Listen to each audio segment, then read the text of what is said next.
Alright, and we're live. Hello, ladies and gentlemen, and everyone in between and outside and wherever you are. Welcome to another episode. Shut up, Andy. Dude, where do I have what? No, where am I? Who is that Discord? Oh, here, yeah, Discord. Stupid! Shut up! Okay, that was a great start. I think we're definitely live and the mic works. That's something I already checked now. I am overworked. Just a little bit. But today we are going to develop an airdrop script. Last time we left off with this huge file where we loaded in. Essentially, we started with a verified creator and we got all of the NFTs from the collection via that verified creator. Then we created ourselves such a nice progress JSON. For people with OCD, I'm gonna do it like that. Essentially, from the metadata account, we got the token mint, and from the token mint, we found the owners. You can look that up. Finding the owner was in the first episode.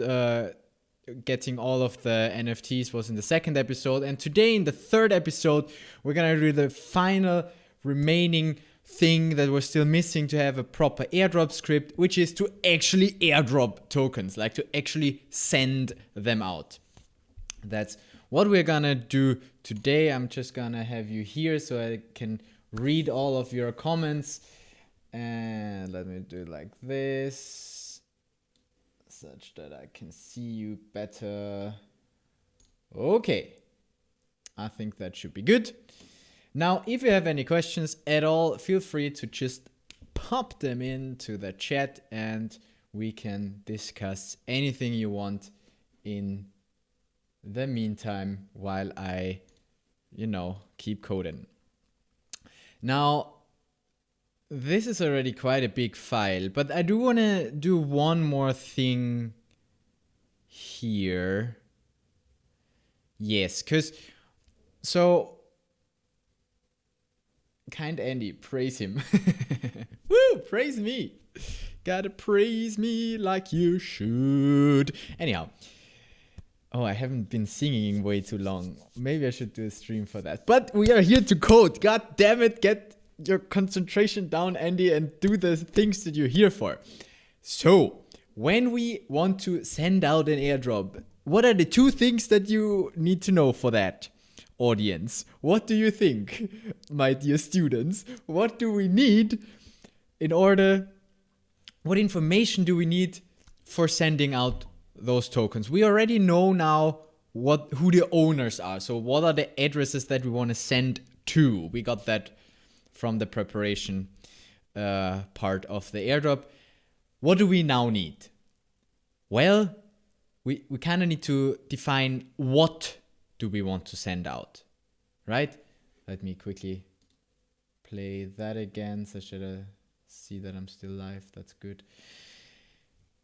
You need to define what you want to airdrop, right? Do you want to airdrop NFTs? Do you want to airdrop just a simple token, like a whitelist token or whatever? That you need to define. And we're gonna stay simple with just one simple token, right? We want to just have one mint that we want to send out. That's going to be the same for all of them. I'm going to store that in here. So can mint to send. I mean, that's a bad name. Can I find a better name? Token to send. Mint to send. I don't know, because that's already the token mint, but that's the NFT token mint.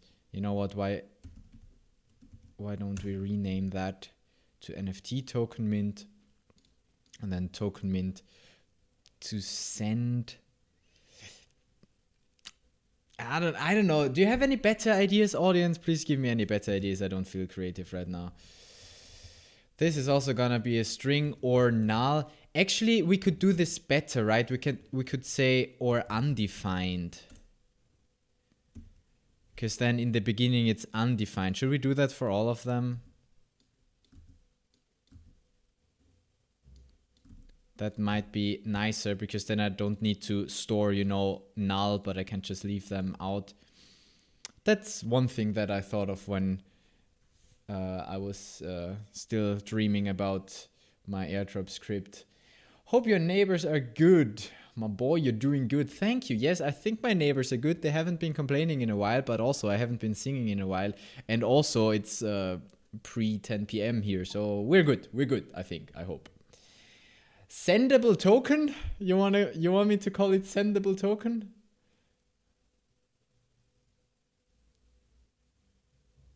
Sendable token mint. Okay, cool. There you go. That's what we call it. Upon audience request.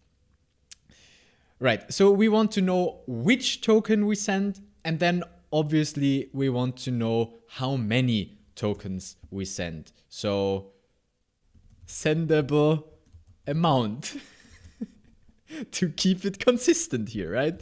And that is a number, I think it's what you would call that. Right, so those are the things that we now need to define for each of the addresses that we want to send to. And for that, we make ourselves a quick little function.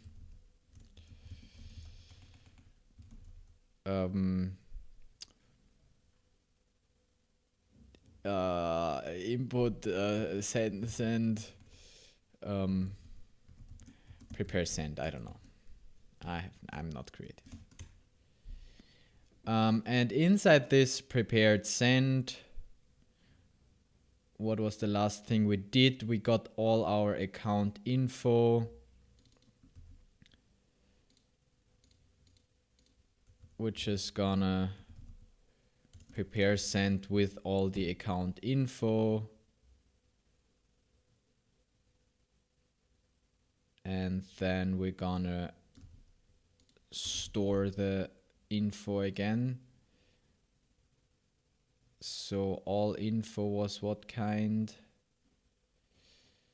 Why did I have all of that? Token info array, right. So let's also make the first parameter here a token info. Do you see? I don't see what you see, but I think you see this, right? Okay.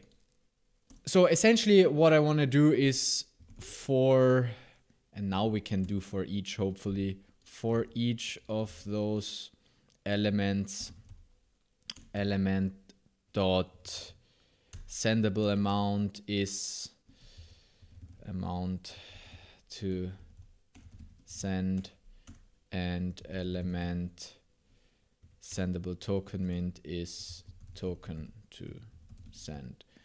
And those two things, we're just gonna put them here. Token to send, amount to send. Let's send everybody 42 tokens of, well, good question.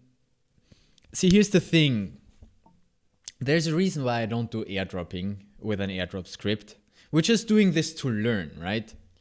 We're just doing this to learn how it's done. It's much nicer to just do a gumdrop or not nicer, but cheaper to just do a gumdrop. So I don't think that I will be working on mainnet. I think I will be working on devnet. And because I want to be working on devnet, I'm gonna create myself another yeah, I'm gonna create myself another token just to try all of this stuff out. Nope, not Discord, CMD. And I don't know what my configuration is. Let me quickly check. Solana config. Actually, I can show you as long as I set the key pair first. So let's Solana keygen, create ourselves a new wallet. Actually, working directory. I'm spamming my poor file system. And we're gonna Solana keygen grind ourselves a new address. I always call them def something to be my developer class. And then I can say Solana config set key pair to this def, boom. And we are on mainnet. We don't like that. We want to set the URL to devnet. And then we can just Solana, yeah, drop ourselves to nice sol. And then we Solana keygen again. And the token we want to send out.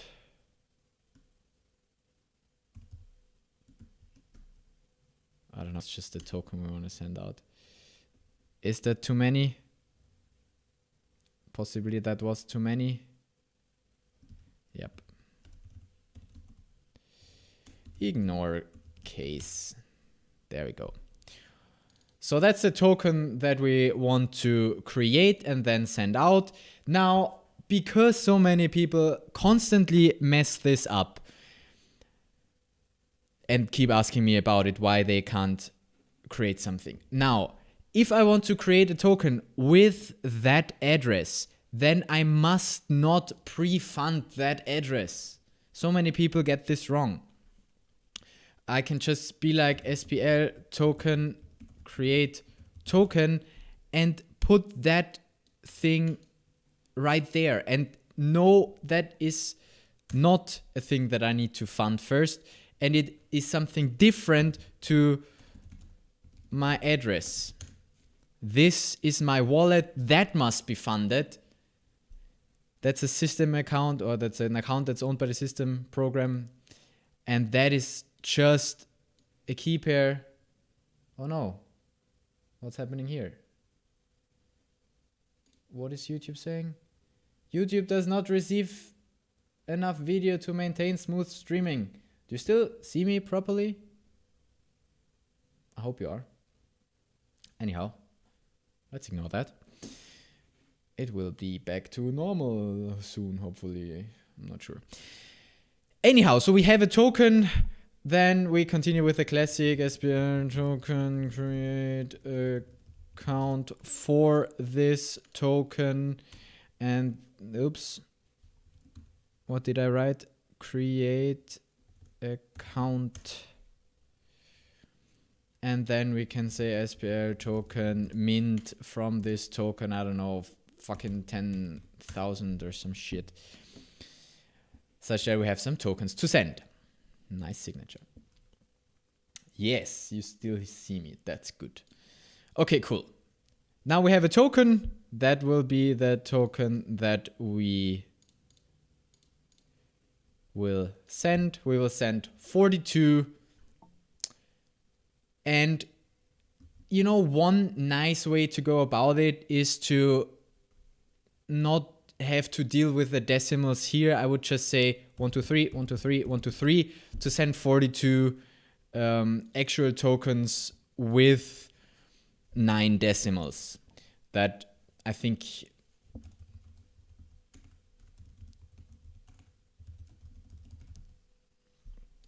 that makes the thing a bit easier. It's just, you know, we have to then, because if we wanted to send 42.1 tokens, then this is a lot easier to specify it like with all the decimals written out and not then have to calculate the 10 to the power of decimals to it. Okay, your microphone have echo. Really?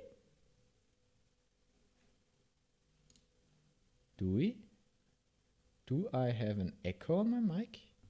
I don't have my headphones with me. I can't even check. Shit. You'll have to deal with it. You'll have just to deal with the echo. Is it really bad? I mean, I sounded good when I heard myself in the beginning, so I guess it's good. Wait. But no, everything else should be disabled. I think, no. Sound is good. Okay, good. Maybe you have the video open twice. That could result in an echo for you. Thanks, Victors, for the heads up. All right. If you're talking loud and clear. Well, I will be talking loud and clear to give you an echo. Okay, so we just want to store this into our progress now. So essentially we just rerun that script. Let's see if we can still rerun that script. How did we do that? Airdrop. Let's see.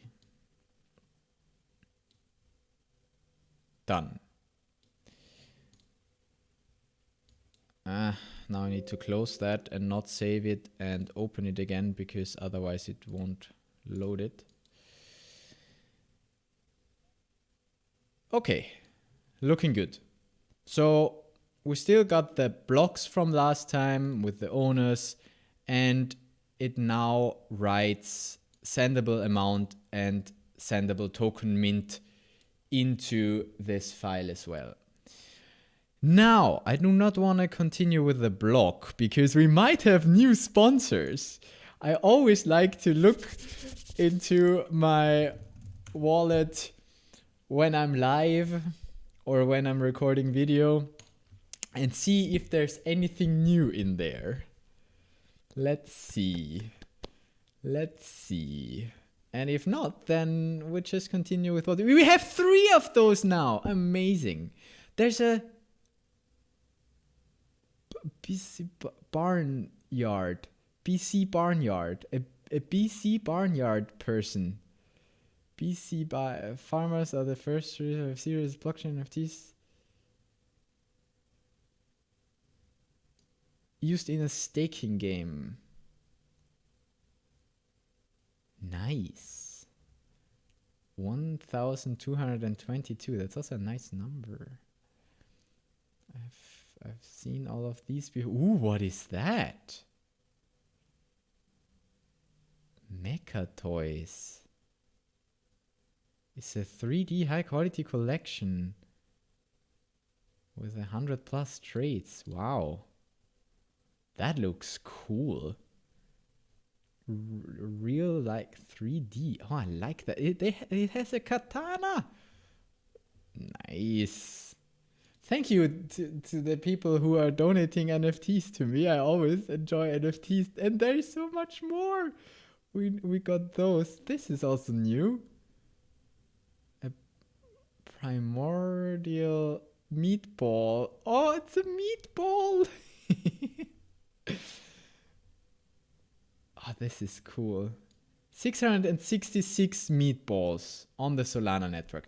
You know, I want to check if my script actually gets all of the 666.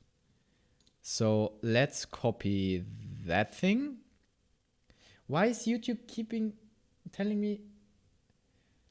Did you get those NFTs for free? Yes. Yes, that's the entire point why I make all of those videos, just to get your NFTs for free. Yeah. That's how I get my NFT collection going. I rely on other people sending me NFTs. Anyhow, so let's close that and put in, I should also Should also probably move that somewhere else. Put verified creator here.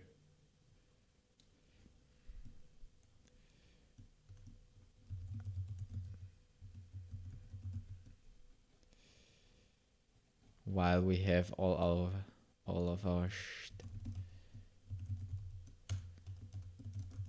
let's put that here.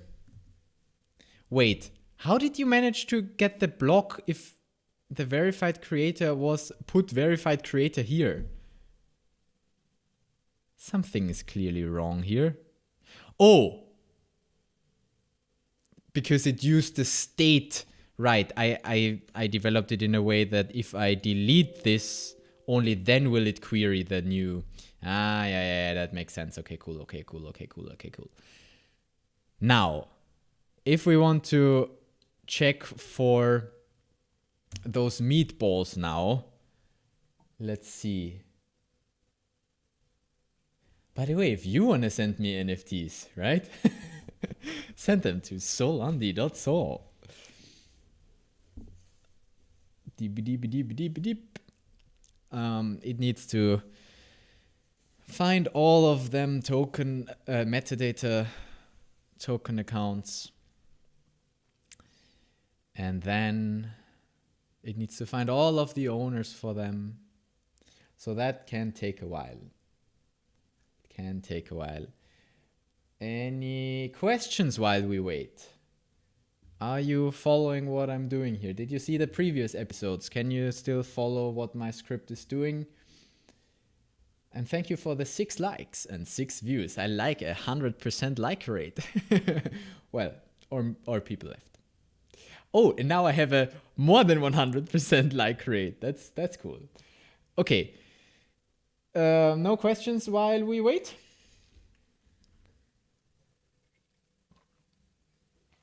Can keep looking through my NFTs here. Give me the script, please.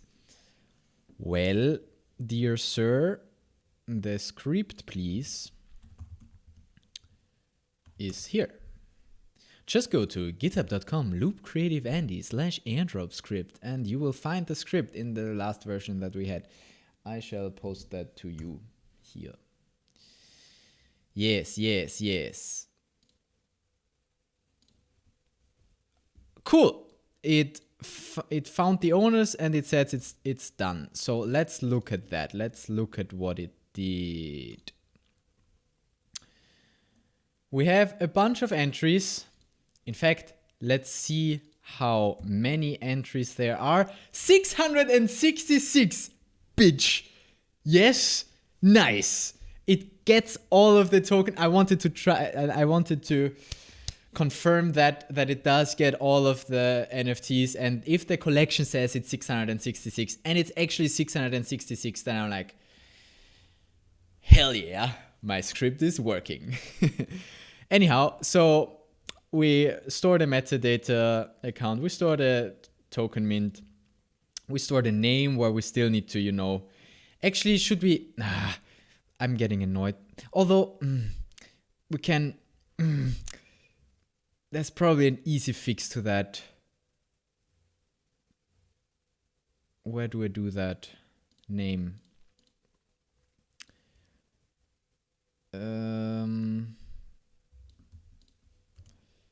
If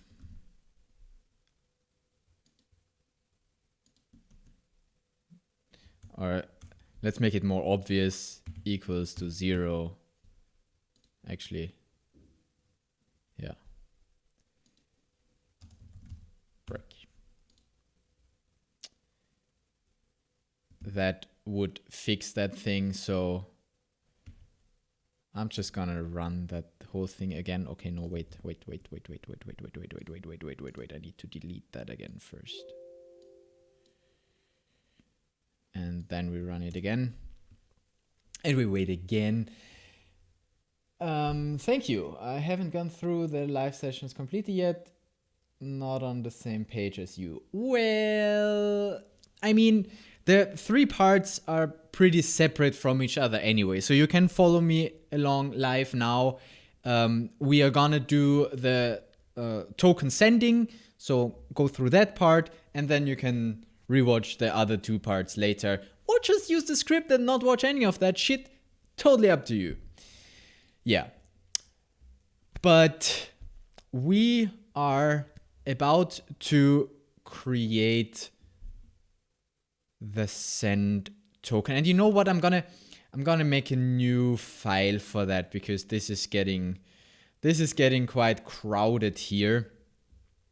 So we're gonna make ourselves a new file, and we say execute airdrop TypeScript. And then we're gonna rename this to prepare airdrop or something like that. There we go. Gonna rename this to prepare airdrop or prepare drop. Prepare drop. No, okay. Right. Since our prepare drop is done, I'm just gonna use that shit here. Some of that we might need. Some of that we might not need. Do we need a token from Anchor? I'm not sure. We'll see. Anyhow, we will also need this thing. So let's export that. And we will also need this thing and this thing. So from... Oh wait, that's not how that works in TypeScript. Import from here, prepare drop.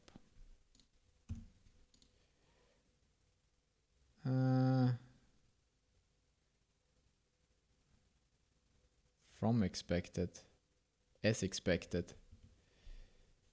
Okay, let's do this. Read, write. Let's be specific here. All right. Cool.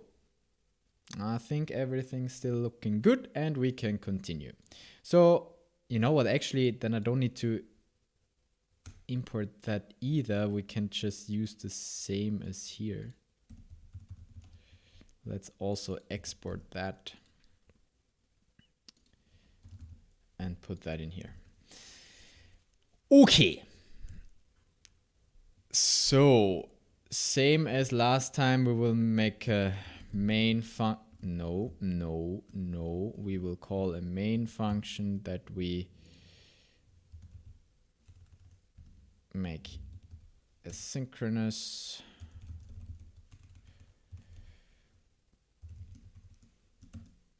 And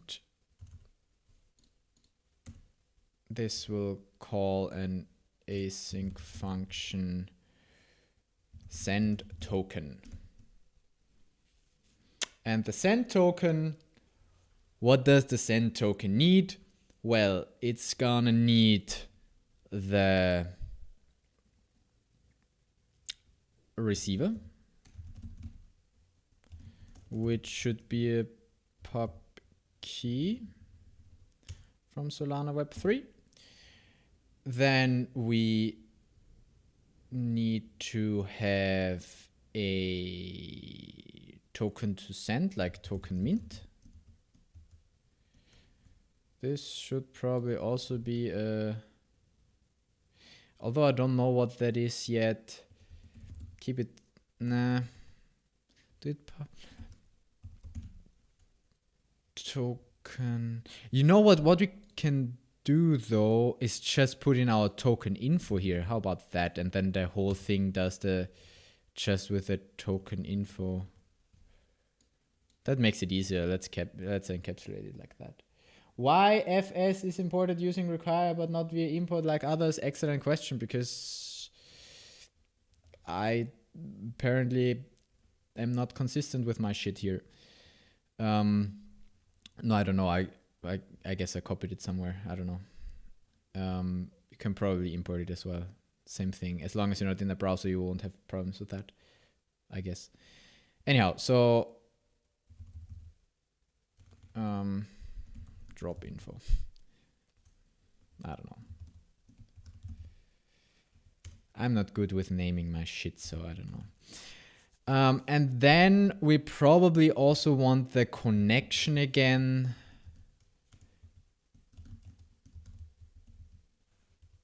A Solana Web3 connection such that over the, let's name it connection, such that over that connection we can then actually send tokens. Okay. Should we start by building out the connection again? Yeah, let's just copy that from here. Essentially, this time I would go with the DevNet, and there is a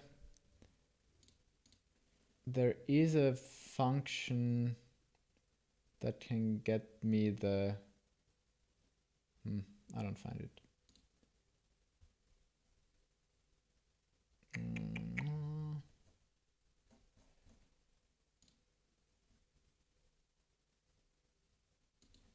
Mainnet. There. Cluster API URL. That's it.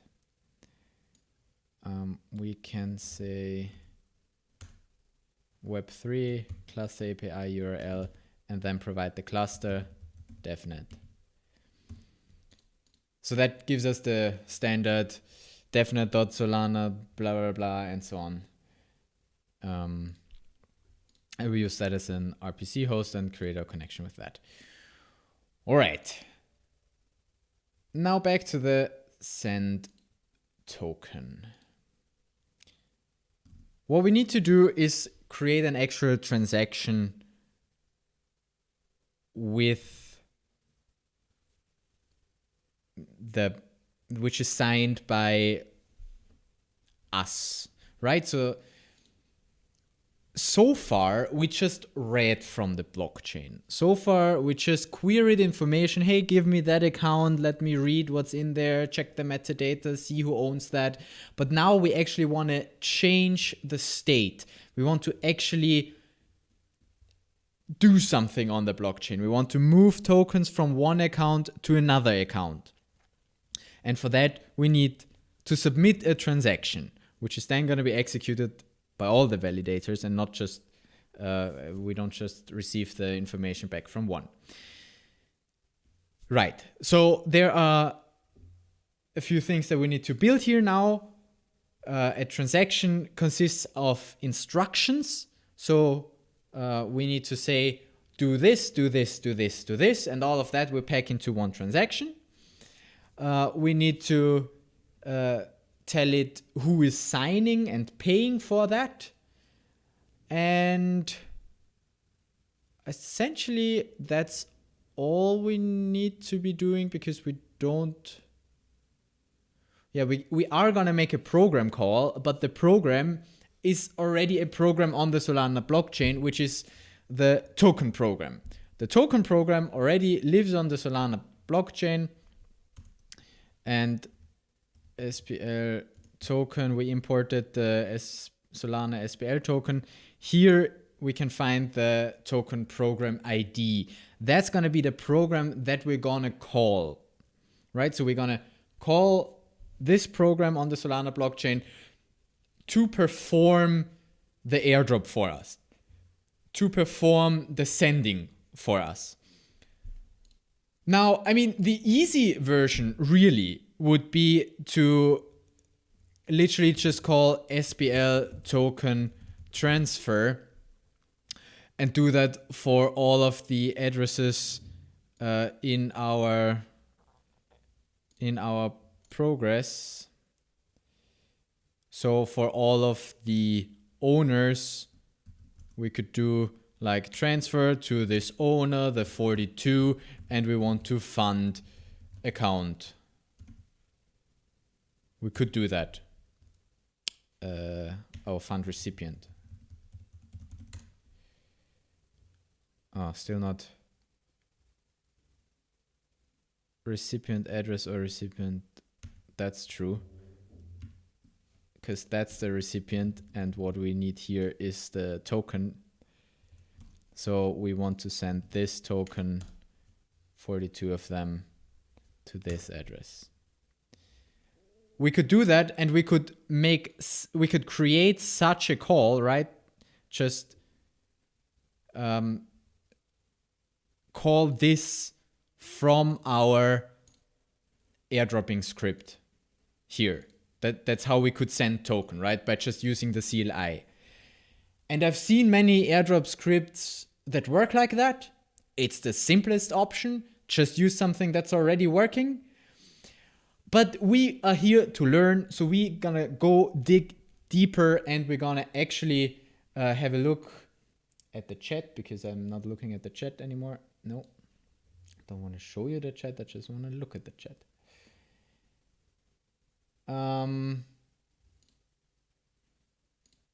Anything new? No, nothing new. Okay, cool.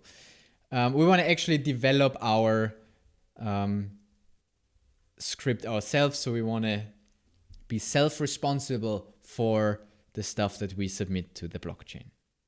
Because one issue that I have with doing it like that is it's really hard to pass out the signature and check that it actually worked. And, you know, it might work well for some, but if I already develop an airdropping script, then I might as well do it properly, right? I might as well do a good job at it.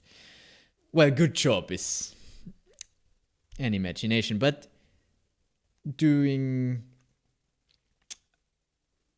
like, digging a bit deeper, looking a bit more under the hood of what it actually does.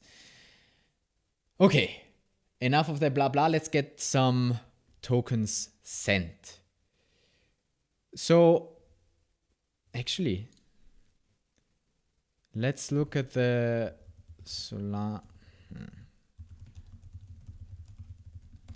The Solana programming library. I cannot type and talk at the same time. I'm literally not multitasking. I can also not look and talk at the same time. So the SPL program library, the Solana program library, SPL for short, has a token part. So that's the SPL token that we're talking about. And here we have the CLI, and here we have some JavaScript implementations. So we could just have a look at the JavaScript implementations to, you know, get inspired or some shit. I have no idea what is in there though. Examples: create, mint, and transfer tokens.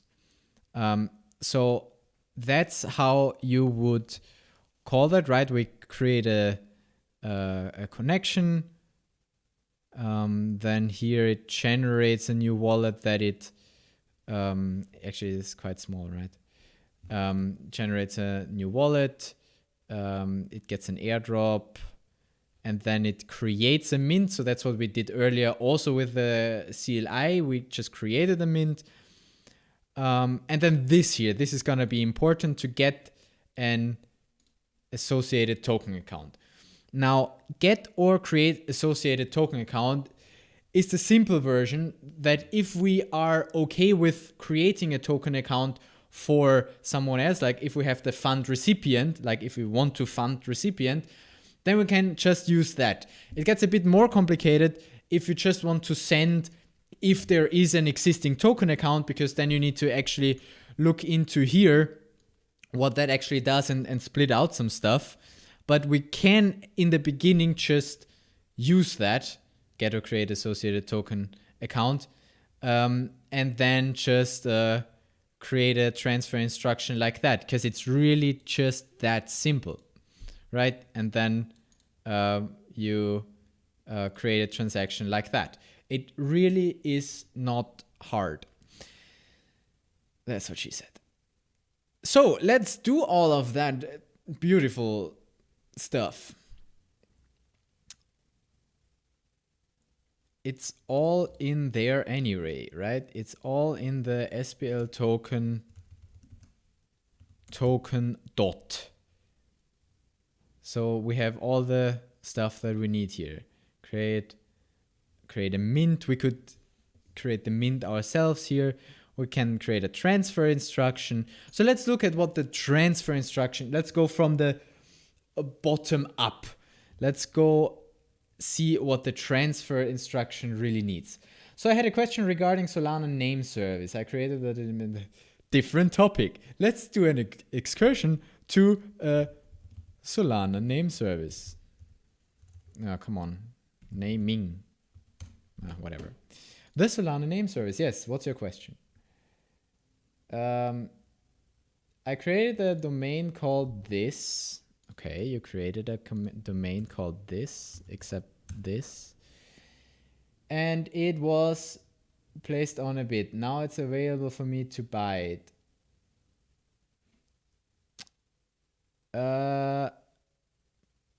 Well, is that you? Then you own it. It was placed on a bit. Now it's not available for me to buy. Well, then somebody else bought it.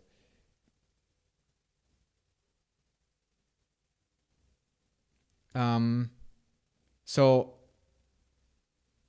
the way this works is you put in a domain you want to have, domain I wanna have. And then there are two possibilities. Either it's available, boom, and you can, create an auction. I'm not gonna do that now.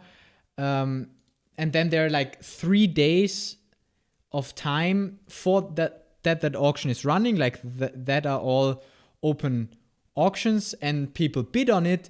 And if you're the highest bidder, then you can claim your domain. It's a classic auction process. And if you got outbid and somebody else bought your domain, then, well, sucks for you. You can never get that back. That's what happened to me with solandy.sol. Some mofo bought that beautiful domain for literally $20 fucking just because they were like a few weeks earlier than me on this platform. And I couldn't get it. I could not get it. I would have totally paid a better price for that. But, well, sucks for me. Yeah, you got outbid. That seems about right.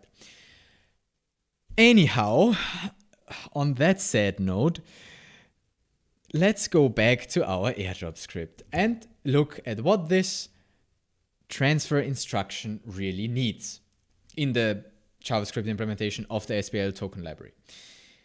It needs a program ID. That's a wallet pub key. Okay, that shouldn't be too hard. We just say SPL token program ID, because that's the token program that we want to use. Okay, so far so good. What else does it need? A source. Okay, source is already maybe a bit confusing. I mean, it's where the tokens come from, but is that the owner or is that the token account that we're talking about? And I'm pretty sure that we're talking about the token account here. I mean, we can double check by going here, create mint, here, transfer instruction from token account. Yep, and the token account it got from the get or create associated token account. So, not sure if you're familiar with the concept of associated token accounts. So, you can create any number of token accounts with any address that you want. But if you create it in a certain way, let's actually have a closer look into that in the client token.js. Let's have a closer look into that in the token.js. Because here we see that the token program ID, we could also just copy that in and create a pub key from that. But that's essentially what we're working with in here. Like this SPL token is exactly what we have here. And what were we looking for? Get or create associated token account. that does two things. It gets the associated token account, and if there is no account info for this, so if the account is never created, then it creates this associated token account. That's essentially all that does. So with get associated token account, we can query if that token account already exists. And if we look into that we find here, essentially what that does is find program address. It finds the program address with the following seeds: the owner, the program ID, so that's the token program ID, and the mint, so that's the token itself. Those three as seeds will derive the associated token account. This is getting very technical. I don't know how much into depth I should go here, because we are leaving the airdrop script development and going into Solana development basics. But, well, basics. I mean, account derivation, like key derivation. And that's why every wallet or every account, every system account, so everything that you consider as a wallet, like this thing, right? This fucking my password is super secure, I know. This thing has for each owner, each wallet has for each token, each mint, and the token, the token program. But the token program is the same all the time, right? So every wallet and for every token has the same associated token account. That's why if I send something somewhere, I can find that address of that token account by just using the same seeds to derive that address, right? Because if I use the same seeds, then I get the same address. Yeah, okay, that's already very, very deep into that. We don't actually need to know that much, but for our script. But it's always good to know, right? So here we need to have the source account, which, how do we get the source account? Well, SPL token get or create. No, we can't do that directly. We can call get associated token address. I'm not sure what that does though. Aha. Okay, but that also creates it already. So that already calls the create associated token account. If it's not where did we jump now? If it's not yet existing, then we are actually gonna send that transaction to create that token account. So, I mean, it's a bit, we can do it that way. It's the first and simplest way to do that. So let's do it with the first and simplest way to do it, and then we can still improve upon that. Right, so let's call that function. Why not? Why not call that function? What does it need? Associated program ID. Wait, is that really what we want to do?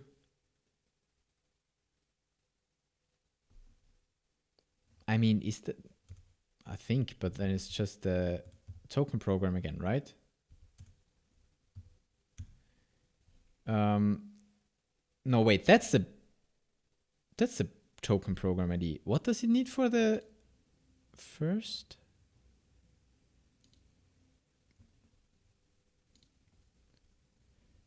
Create associated token account. this. Get associated token. What is that?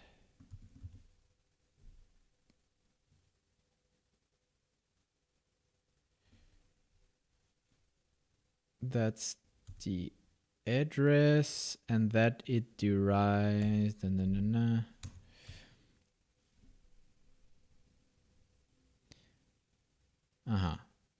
that's what it gets from this find program. But there must be a better function to call then, right? Because I don't want to.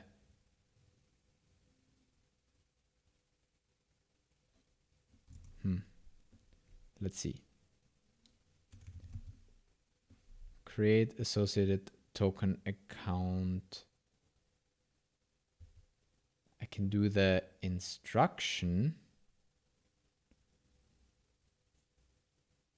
But that's what we want to do to improve upon that. If I were to just call it natively like that. Yeah, that's what development with me looks like. Hey, I'm a bit late. What are we doing? We are developing an airdrop script, currently looking into how we can send tokens with the SPL Token JavaScript library. That's what we are currently doing. And I'm a bit lost as to how we create. Well, actually, let's just go back and see how they do it in the example. Oops. JavaScript example. Because there they also just called it once. Oh, that's an... that's from the token itself. Get or create. It's... okay, interesting. So how would we go about making a new SPL token? Is that a thing that you can do? It needs a connection, pub key, and the payer. I mean, what does it do if we call that? Do we know? Token.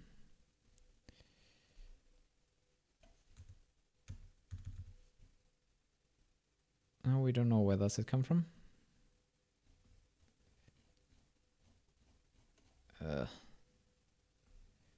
Where does the token come from? Is that not imported somewhere? Huh.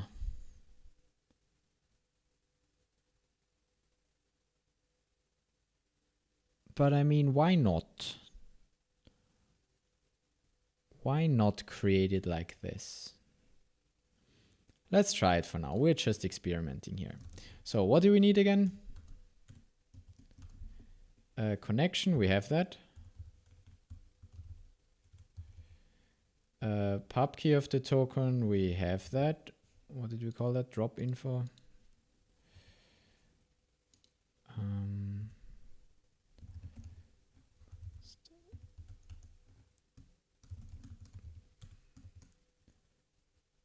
From the drop info dot the sendable token mint. What a great name suggestion. Y'all, lol, y'all. Lol, I just made a small script to airdrop Sol. I would love to learn how to do the same with tokens. Well, glad you're here, because that's what we learn slowly by figuring all of this out very slowly. So the mint is the next thing that it needed, the public key. Then the program ID, we can also get that from SPL Token dot... oh, there's the associated token program ID. Why didn't I just use that? I'm making this very complicated for myself, right? And then the payer, which is the signer, which is... we'll get there. But now, actually, it might be a lot simpler to just call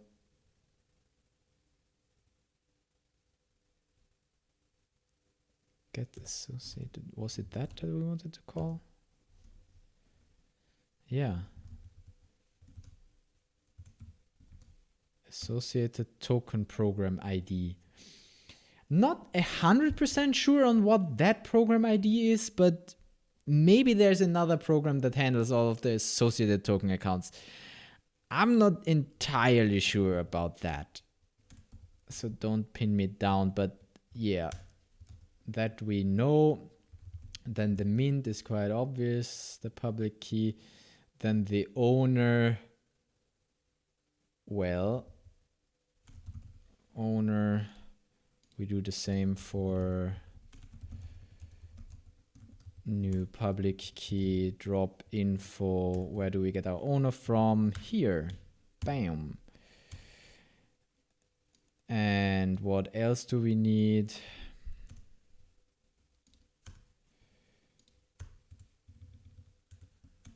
Whoops. What else do we need? Was that all? I thought there's more. No, why do I not get any proper... Did I mess up anything up here? No. Why do I not get any info anymore? What does that need? The mint, the owner... Oh, and then it's just a... Allow owner of curve. What does that mean? I mean, I know what an address of curve is. Oh, probably if the owner is allowed to be a PDA, so a program derived account, because they don't lie on the curve. But for a normal owner, they lie on the curve because they have a public and private key anyway. So it doesn't matter if it's true or false here. Whatever, let's say false. So we can't airdrop to programs like that, I'm pretty sure. And we've reached a point in the program where I've been sitting here for an hour and talking and drinking, and I now need to pee. Which means we will take a very short pee break of like 4 minutes. In the meantime, you can think of any questions that you might have and put them in the chat.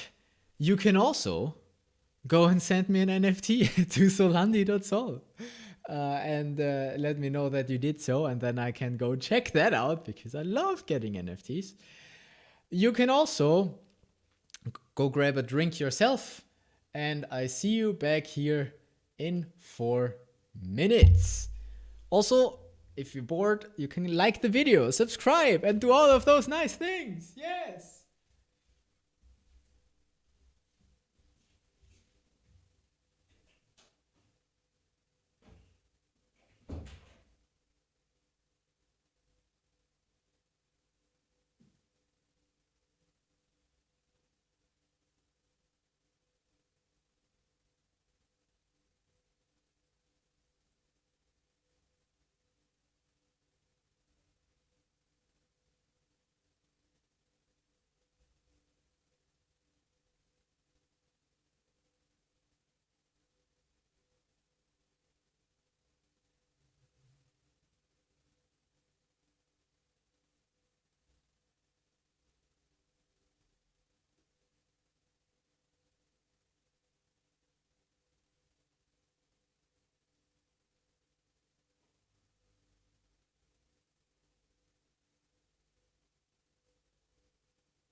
All right. Did we have any questions? No, nothing. Still have viewers here though, and we still have an excellent connection. Amazing. Okay, then let's continue. So we get a public key back here from this get associated token address. And this is our, no, this is our destination. And our source,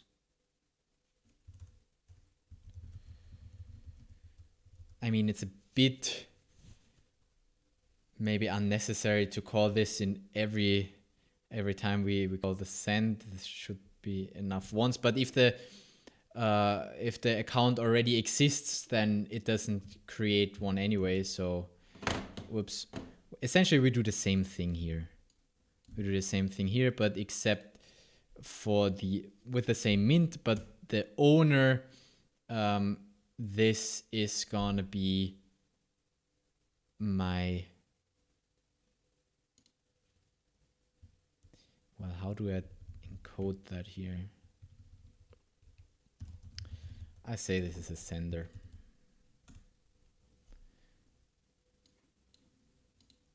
Sender. All right. Cool. Right, so we have destination and source. Looking back, make it more obvious. We call them source account and destination account. So those are actually token accounts that we send to the owner. Now here it gets complicated again. Who's the owner? Create transfer instruction. Is the owner the current owner? Probably, right?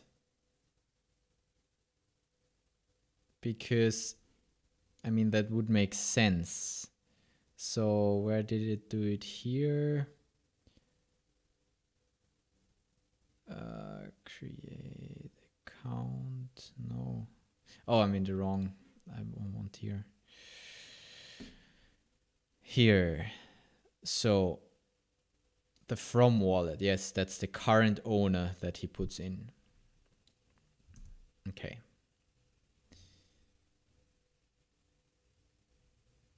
All right. So the sender in our case is the owner. And then multi-signers.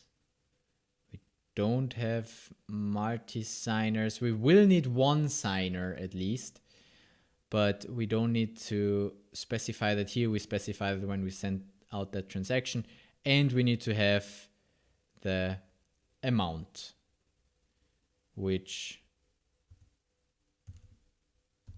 we will also get from our drop info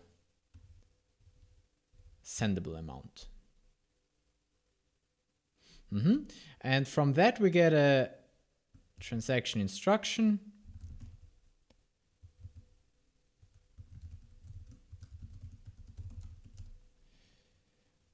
That's our transfer instruction. Why does it not like the source account?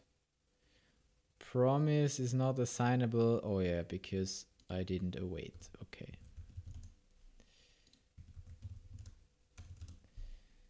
Okay. Don't have any questions because I'm considerably new to Web3 development, having hard time to understand what's going on. Well, yeah, that's the problem. If you have like literally no idea, then you can't even ask good questions, right? It's just about, well, how can I make this more basic for you? You know what an account is? Did you watch the video on accounts? If not, I would suggest you start there, because we need to have a little bit of a basic understanding what a token is, what a token account is, And here we're already discussing concepts like transactions. Like we are currently building a transaction. But I would encourage you to listen anyway and take on as much as you can, and then try it yourself as well. That's also important. Then also try it yourself when you have the time, and just play around with it. Just look at those examples and modify a little bit to make it do some different thing, and then maybe you get it to do what you want it to do. Anyhow, so we are currently building our transaction, which consists of instructions. Now, here we already create the token account, which is done in a separate transaction, which is not ideal, but we will work with it for now and we will make it better in a second. Okay, I think that looks good to me. We just create a transfer instruction, and now we need to actually make an extra transfer transaction. We do that with a new transaction. Is that how we want to do it? I also always cheat and look up how it's done. New Web3 transaction. Yeah, looks good. Let's just call it transaction because we might do more with it later. So we just make a new transaction. And then we say transaction add. And this will add an instruction to that transaction.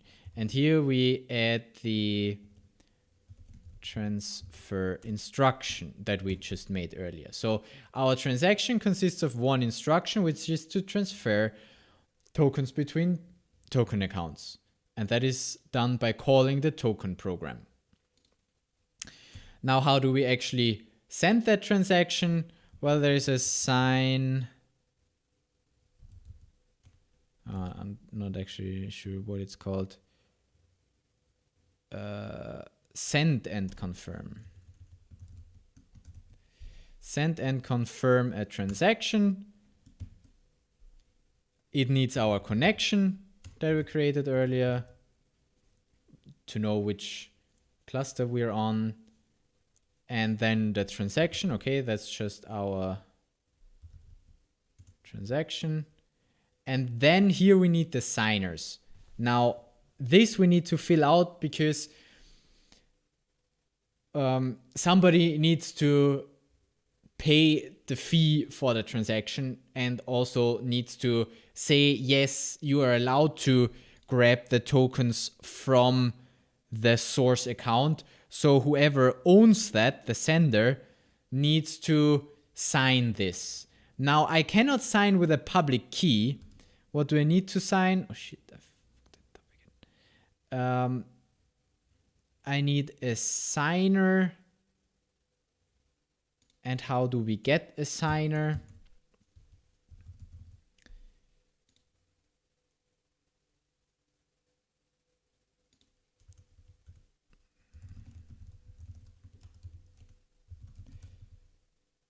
Let's see if it works like that. No. I'm not sure what a signer actually is, but I think a key. Let's see. A Web3 signer is a new key pair assigner. Does that work? I think that works. I think key pair signer interface. That creates me a key pair. Okay, so just gifted you one of our cosmic foxes. Oh, that's amazing. I got another NFT. Yeah, I'm gonna look at that in a second. In my example, I use key pair as the signer. Yes, that works just fine. Yeah. So we need a key pair because the key pair, if you don't know, is a private key with a public key. I mean, the private key would be enough. The public key can be derived for that, but the key pair stores both of them. So we make the sender not a public key, but a key pair. And then here we say sender dot public key. And here also just public key. That should be enough, I think. And then here we put in the sender. Then that should work just fine. Do we need anything else for that? With signer, with options like the confirmation options, we can say that we want to wait for it to be confirmed, like the commitment. We could say we want the commitment, so we want to wait until it's confirmed. Let's do that. We just send that. Maybe format that. Well, that also doesn't split. Anyhow, you get the idea of how this works, right? Now you see it better. Yep. So we wait, and what we get back from this is the promise of a string, and the return value of this is the transaction ID, or the signature as they call it here. So our signature is this, and I like to call it transaction ID because signature, to me, kind of indicates that it's something that the signer created, but really this is the transaction ID. So one thing we could do is just return the transaction ID and say you get a promise for a string. Nope. God damn it, what did I write? Promise for a string. Oh, haha. Syntax. Damn it. Okay, I think now we've got that implemented, and I would just say we try this. But the thing that I just sent you, oh, another one! Ah, I got another NFT to look at in a second. We got 2 new NFTs. I love this shit. Do you have to handle the cases if transaction just fails? Yes, we'll also get there. Because if the transaction fails, well, what do we get back? Well, either depending on how far we got, either we got the transaction ID of a failing transaction, which is also fine. Then we just get the transaction ID and we would need to manually check that. However, it's unlikely for that transaction to, although it can happen, like if we don't have enough tokens or some shit.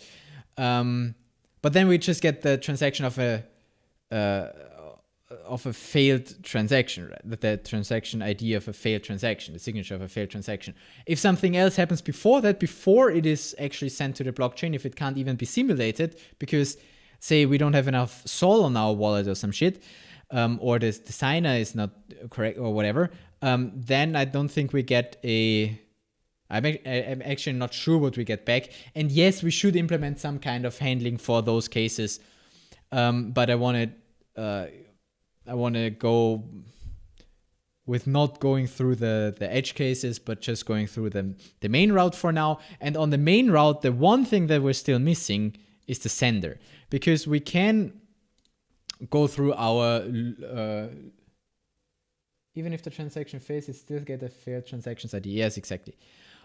Or it can happen that it gives you a transaction ID and it says, well, it hasn't been confirmed in 60 seconds or something like that.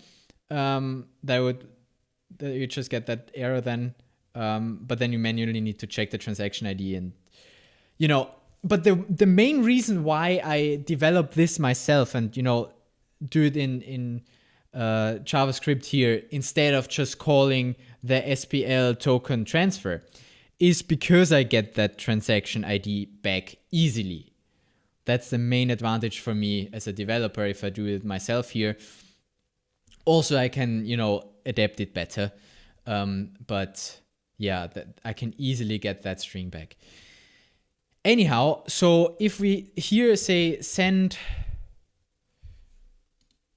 well, first let's load all of our all info read JSON from our progress file path. Is that not how we did it? What does the read JSON need? Oh, it doesn't even need the path. Okay, I hard coded the path in there. Okay, fine.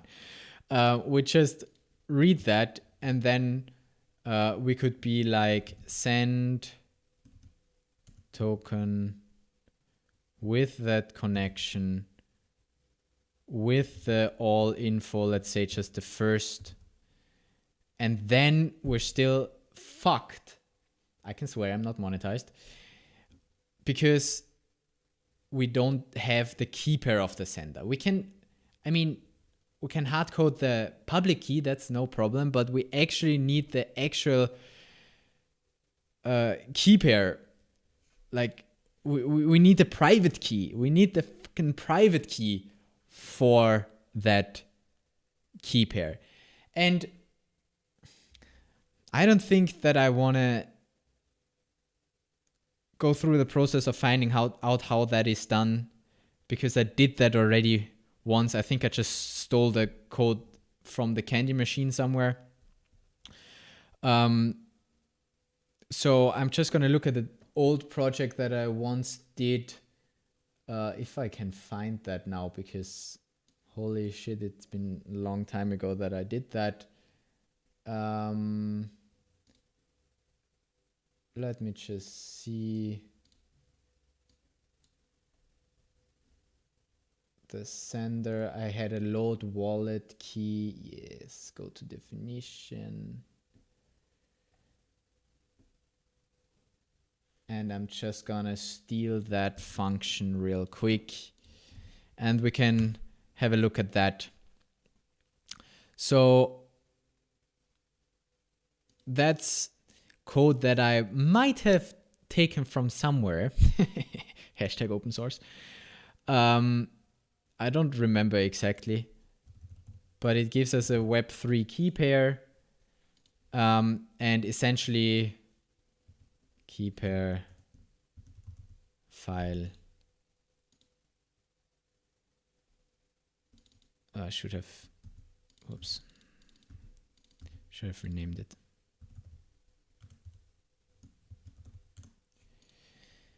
Oh, actually, there is just a from secret key method on the key pair, and that takes the array. It needs, I'm going to show you the key pair now, but we're just on DevNet. So, right, that's what it needs. We can just copy that. That's our private key. Don't ever show anyone your private key, bitches. Except if you don't use it for anything ever. Just on DevNet. DevNet is fine. Right, so that's what we put in here. And here we just read it from JSON from that key file. Okay, it's pretty simple. So we just define the key pair file. So literally this thing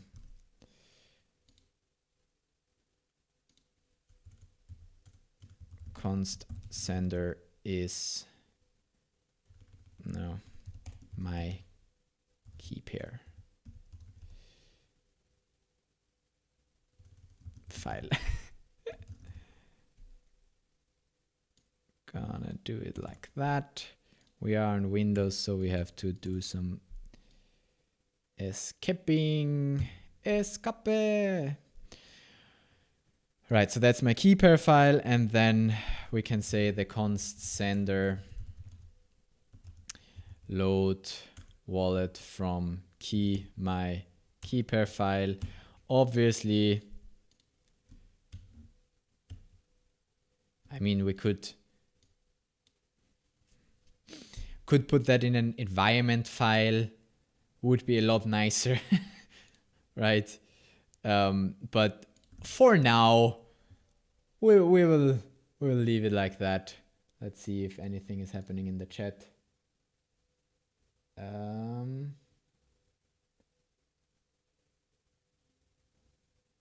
Yeah, I don't think anything is happening in the chat. And now we can put the sender in here. Why did I write I here? I just wanted to have the first one. And then we can send the token. Okay, that's pretty simple now. SPL token accounts. That's a token. SPL token accounts with a V. Oops, with a no. Oh, accounts. That's my token account. And let's do some logging as well.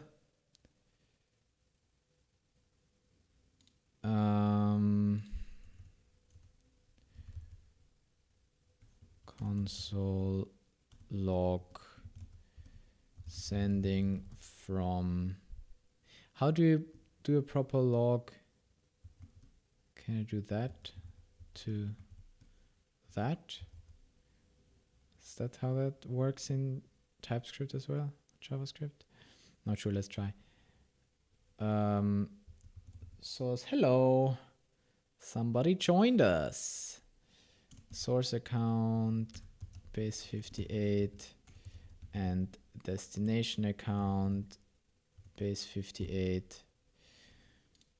Just so we have some logging done as well. And then just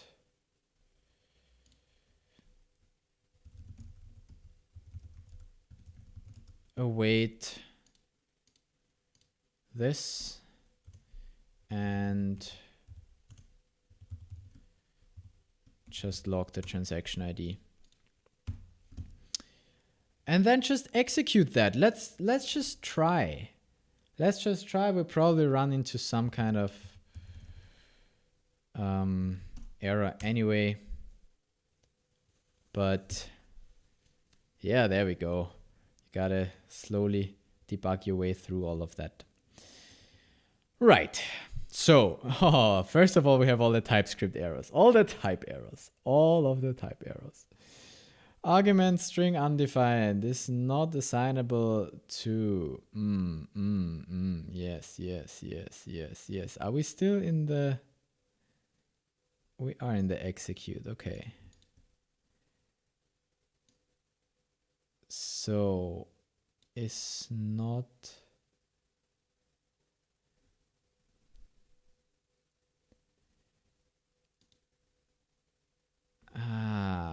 Right. Quick fix for that.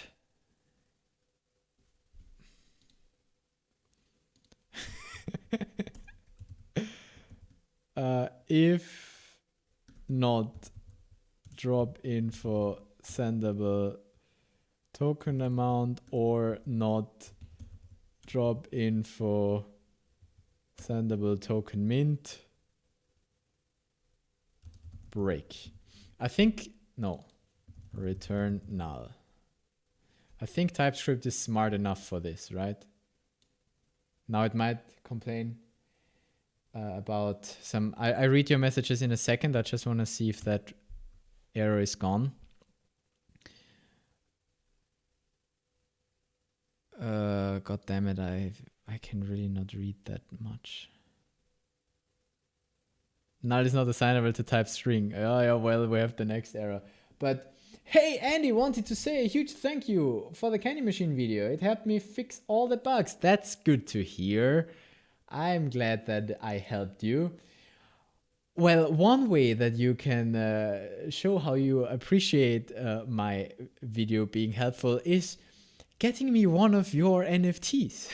Now that you have the candy machine running, I always love to receive NFTs from all of the projects.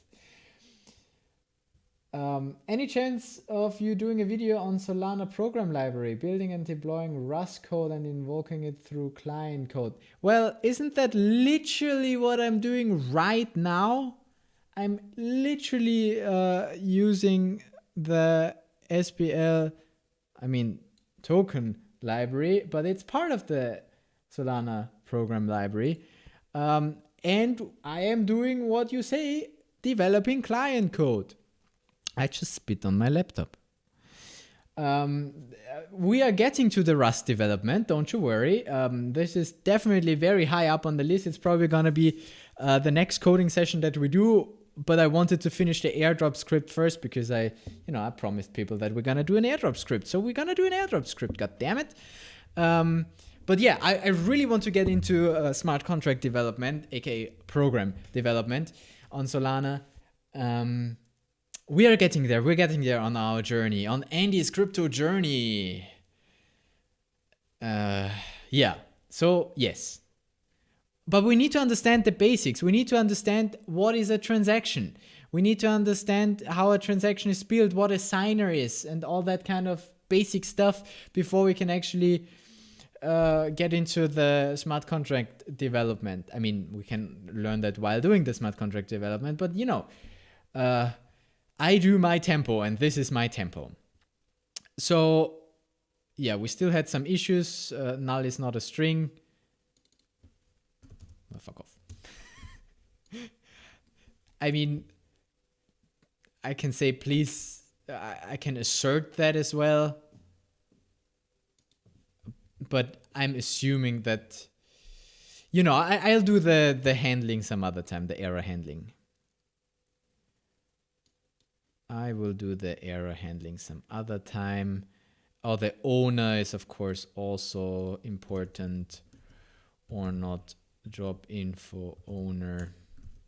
I mean, this is not nice software development, but who cares?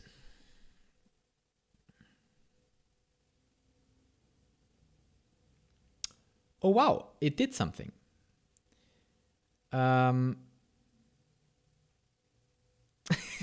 Okay, so the formatting didn't work, but it printed them anyway, right? It's sending from GJW, how easy to pronounce, GJW. So it was sending from my account, so that's already good. To the other account, FX, I can't really confirm that that's correct. But the simulation failed already, so it didn't even simulate. Yeah, and then I think does it then just stop and not return anything? That could be, right? So if we get an error of the simulation failing, then we don't get a transaction back at all. We don't get here because this will throw an exception, which is not handled anywhere, which will stop the program. And our exception is invalid account data in instruction. Invalid account data for instruction. Okay. Well, now it's getting interesting.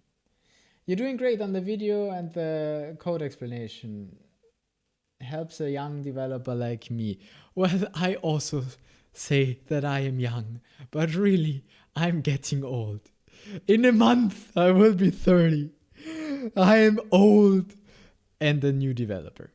No, I'm also an old developer. I don't know. I'm new to Solana development, at least. And TypeScript, because I always avoided front end. And now that I'm doing Web 3, I'm like, okay, I'll do a little bit of front end because the Web 3 part is interesting. Because we need the Web 3 part to interact with my blockchain. Anyhow, so it does not like the accounts. Okay.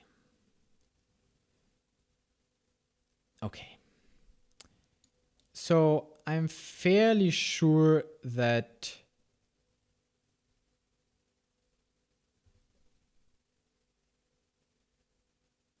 hold on. Since we are on, we grabbed this from mainnet, right? So this is on DevNet, but the owner is just on mainnet. But it doesn't matter because it's just an address. Even if the owner isn't funded, we should still be able to send tokens there. So that's not an argument. Let's have a closer look at those addresses. So let's see what an address should look like. That's a token account.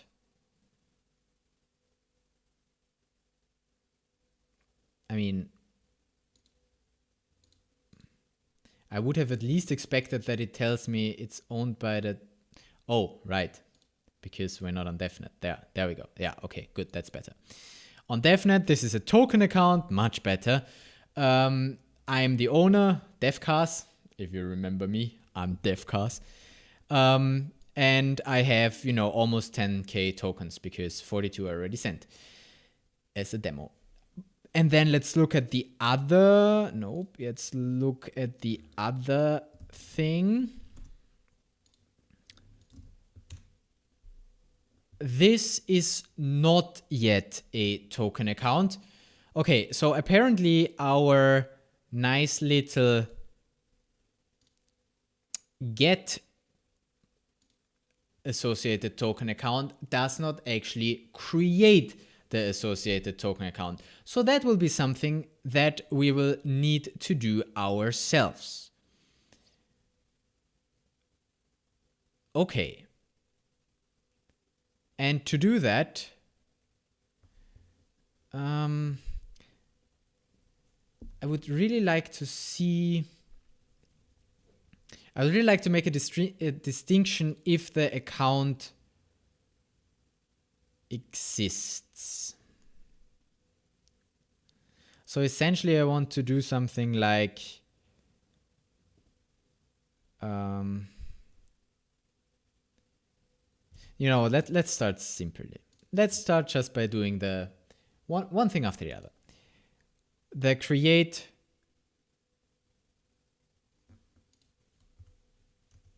SPL token create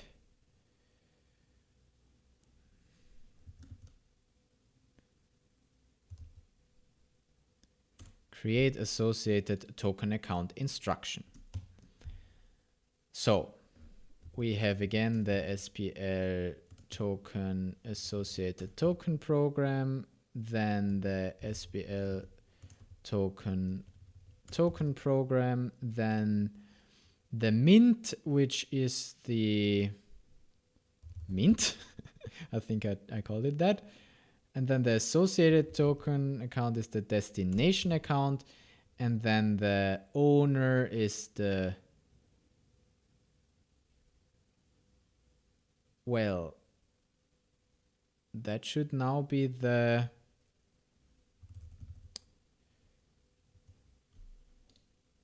This guy, right? That's the owner, that's the account, because it can't derive that. It can only derive from the owner, it can create the... So if there was a... I mean, it says associated token account, so it could just derive that address. But anyhow. And then the payer. This is going to be me, so I'm going to be the... I'm going to pay this, don't you worry. Okay, cool. Nothing new in the chat. Good. If you have any questions, by the way, I need to keep saying that. If you have any questions to the things that I'm doing or anything in general, we can, you know, take an excursion to anywhere, really. Right? So we do a bunch of stuff here.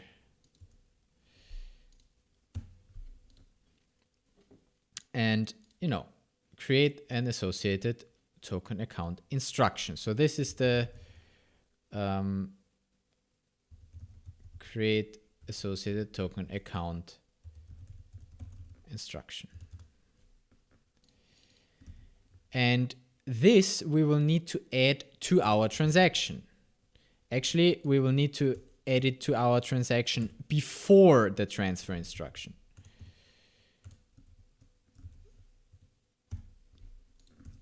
And then that should work.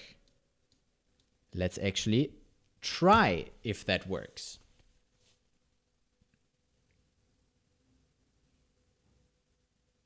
Sweet. We get back a transaction ID and we can look that up on SolScan.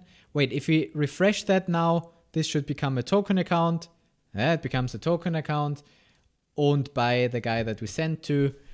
And this is the transaction where we see 42 tokens of TOK have been sent to that account that we just created, the FXT something.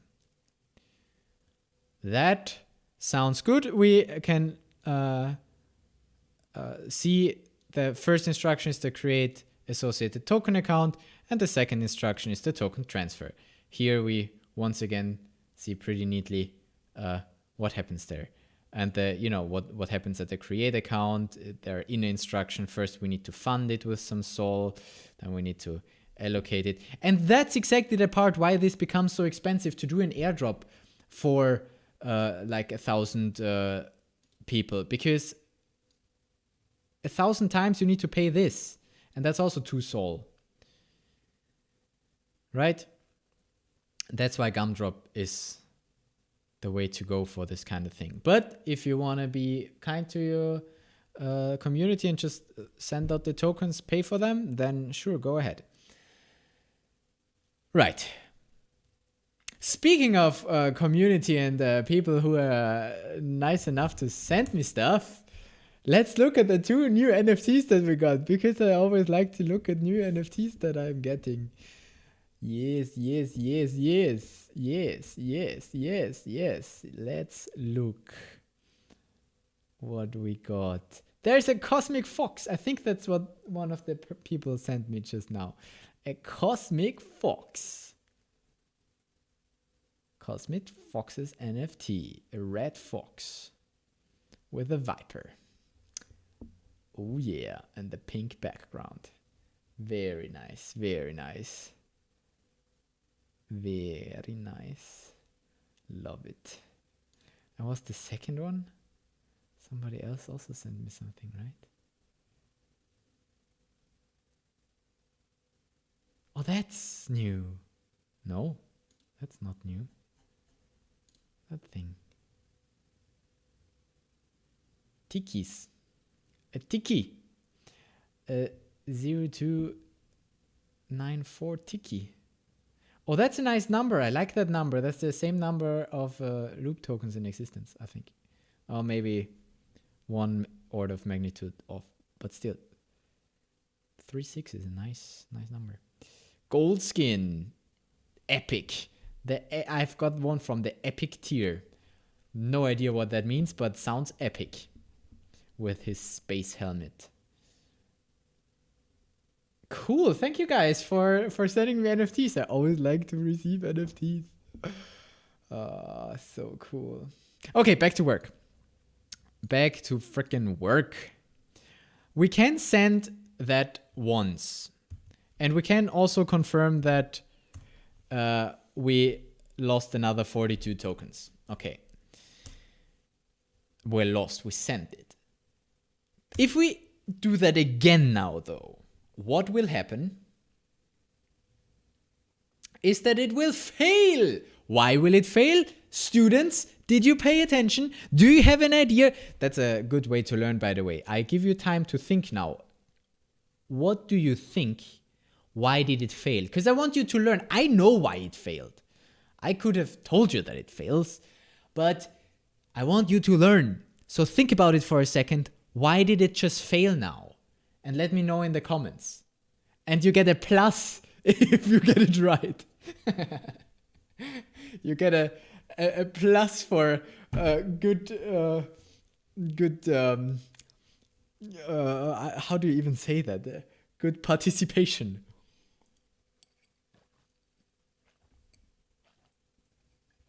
If you can tell me why that fails. So can you tell me why that fails? Give me a guess.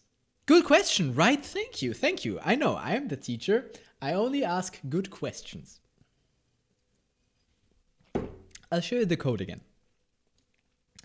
Are you going to upload the script to a public repo when you're done? Yes, absolutely. Link is, you know what? I'll also put the link. Meanwhile, you can keep guessing. So that's the link. I will put it in the. Oh, it is already in the description. Okay, never mind. It's already in the description. You can check it out below. Looking at the code again. This is what we do. Recap. We find the associated token accounts for source and destination. We create an instruction to create the associated token account and one to transfer.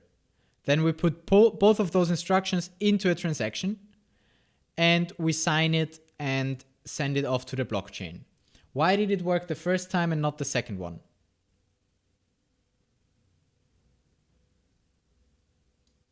Okay, I guess by now it's time for the solution. Well, I have no idea. Let's look at the error code. Of course, I already know what the error is. A custom program error 00. Oh, great. That doesn't tell us anything. No, it literally doesn't tell us anything smart in here. Which makes it a lot harder if you have no idea. But see, wait, the simulation also already failed, right? Yeah, okay. So we don't even get a transaction. Right. Sucks for us. But see, if I comment that out now, it will work again. Why? Because that token account is already created. We created it in the previous transaction. So if the token account already lives there, then we shouldn't add that to our transaction. So we now need to have some kind of constraint here. If a token account exists, only then do we add that to our transaction. Otherwise, we don't. And this token account exists. Well, we need to find out if the token account exists. Let's call it destination token account exists.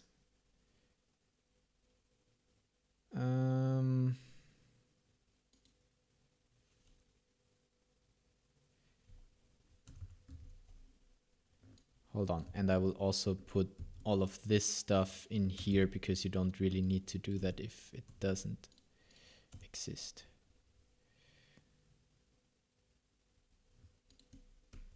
If it doesn't exist. So, how do we find that out?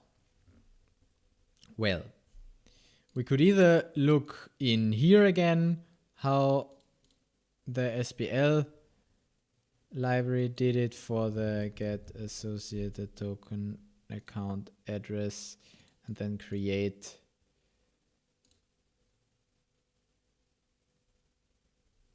do you find it? Yeah. Do they do it here? No, here they just create it. Did it just create it? Where was that with the get or create? There you find the address, and then here we just get the account info, and if that fails, then we do it. So we could also just do it like that with a try and a catch, which is, I think it's the easiest way. Yeah, why not? Let's also do that. So the token account exists is false. And if the destination account exists, then we continue to set the no test token account exists to true. And if we need to make that a variable, of course. And if it doesn't, then it doesn't. Okay. Now why is that unreachable code? Because we don't want to return. Yeah, I mean, not the nicest code that I've written ever, but I guess functional code. Functional enough, right? Also don't like how that looks. Sending from.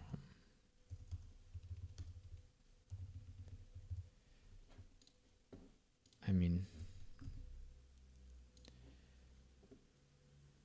and then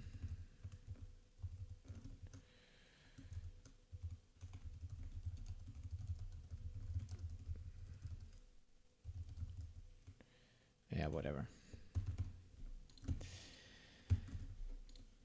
Just for us as quick output. Yeah, we just get account info, and the account info,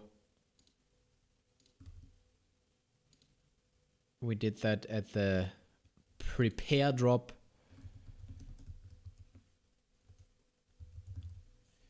We can call it directly from the connection. Okay. Connection.getAccountInfo. Oh, call it connection in this. Right. Good. Let's try that.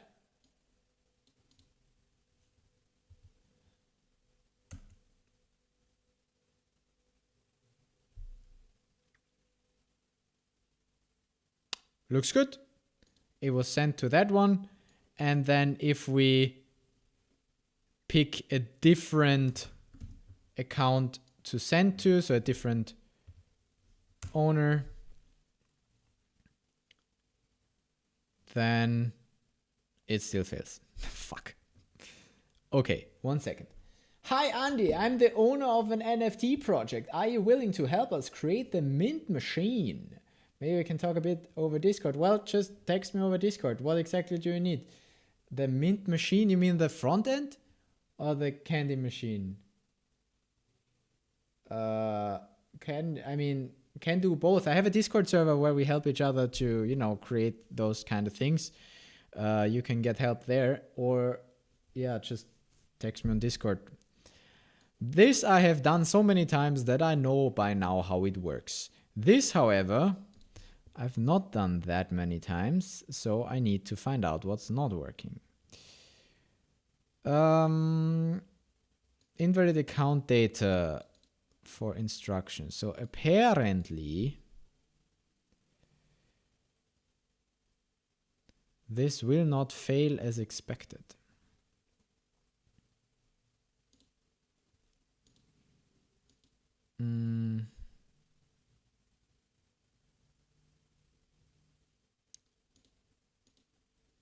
Get account info.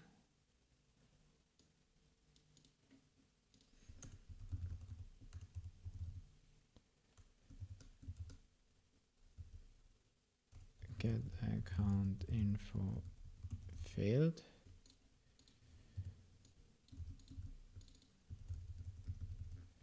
Succeeded. And let's see what that returns.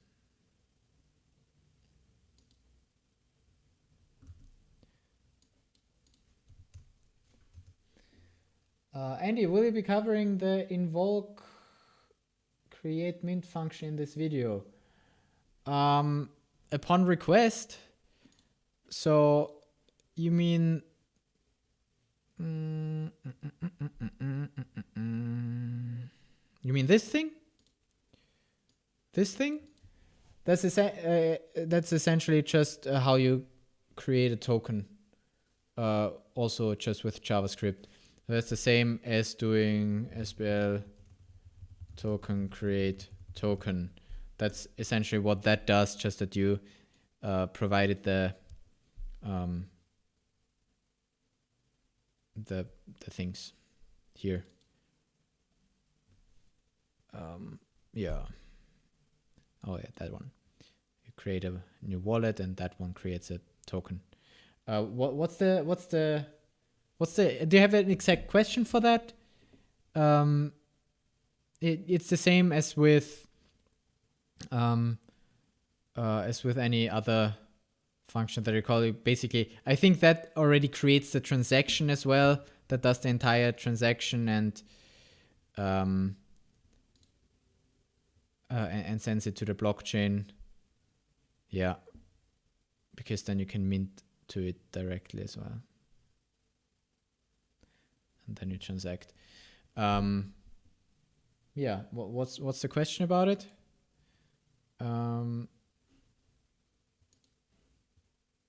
Because I don't think it's that. Oops, don't show that. Wow, there are many people texting me on Discord again.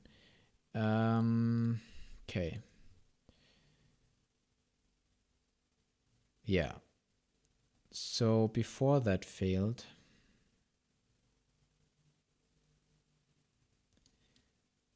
why did it do finding owners? Did it exit? Hold on. We need to still do something here, because I don't want the main to be called every time. That would not be so ideal, because whenever we load that file, we don't want the main. Does anybody know how to do that? That it can load that?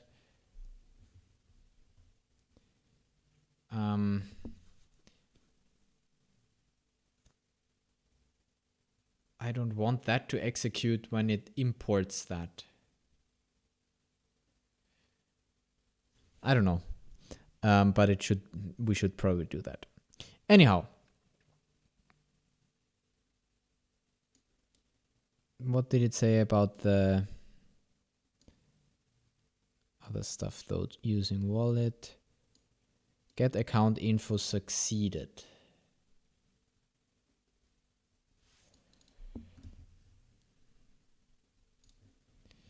Get account info succeeded. Even though that is not okay.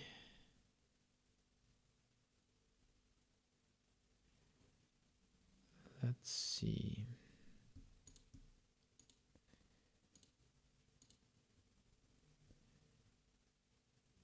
Get account info.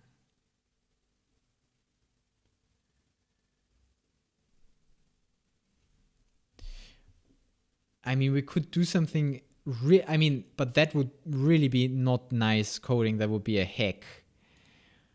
If we from the account info say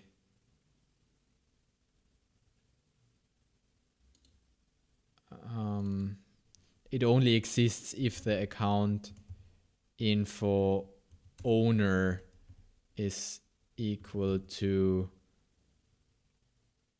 the receiver. How did we call him? Owner. Drop info owner. I just called him owner.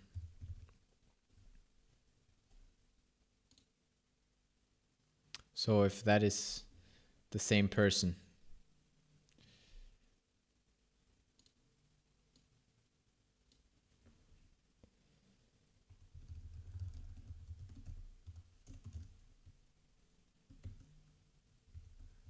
But I don't want to keep it that way. I'm just interested in if that would work. Not that I want to do it actually.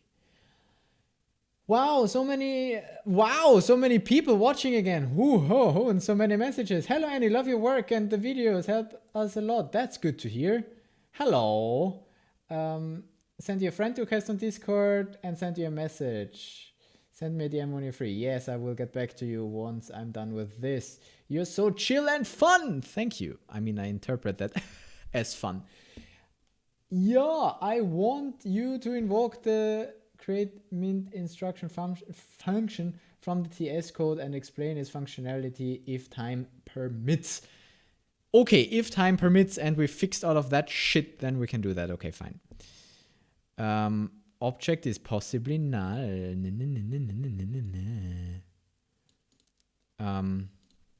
Okay.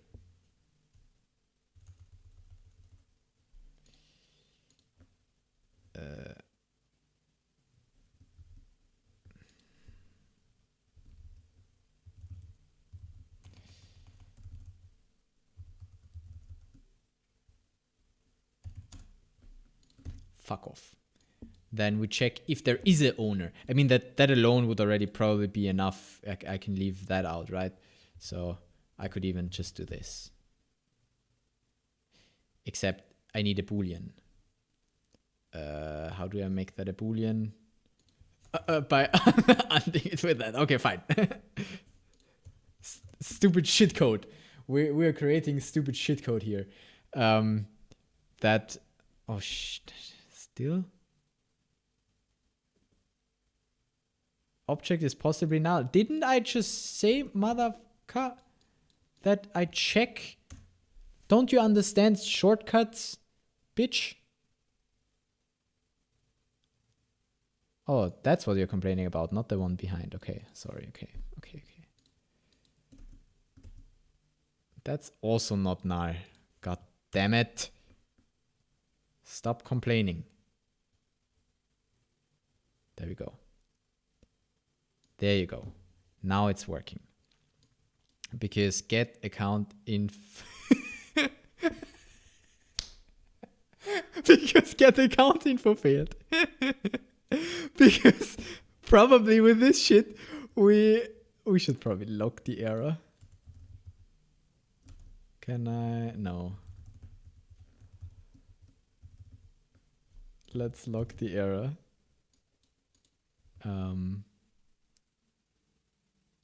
But now we have a different state again. Hold on, I need to also put another number here.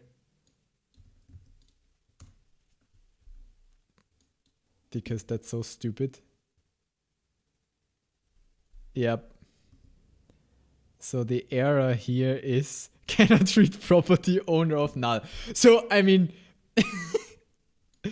okay. So the fucking only way we will do this account info is not null. So if we get an account info back, then and I don't think I need the try catch at all.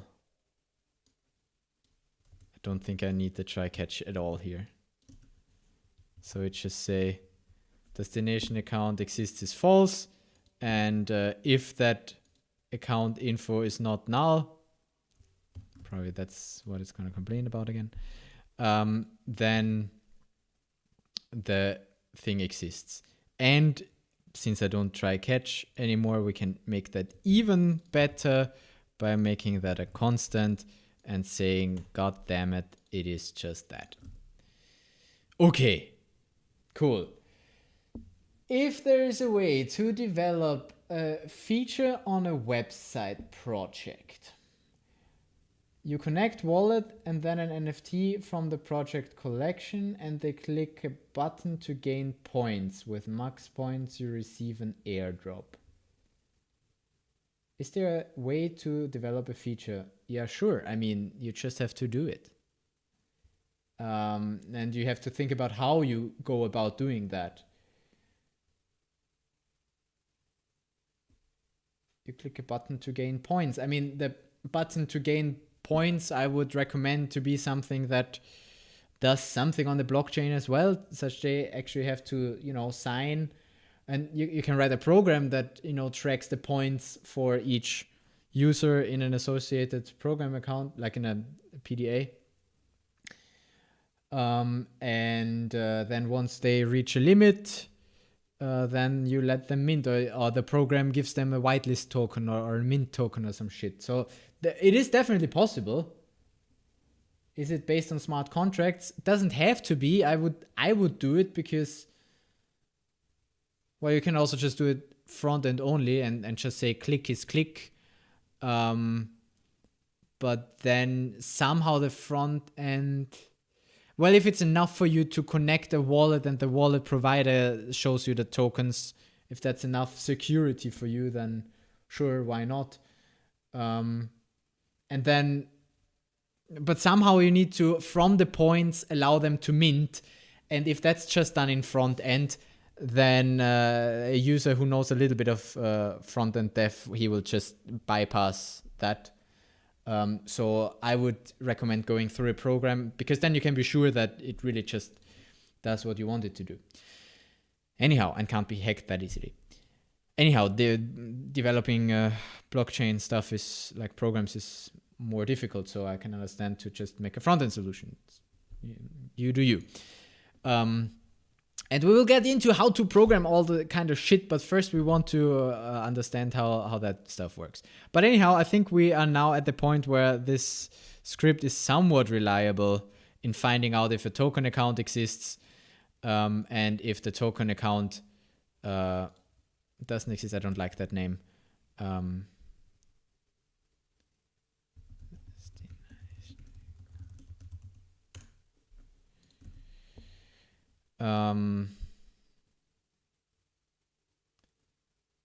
Then we also add this transaction.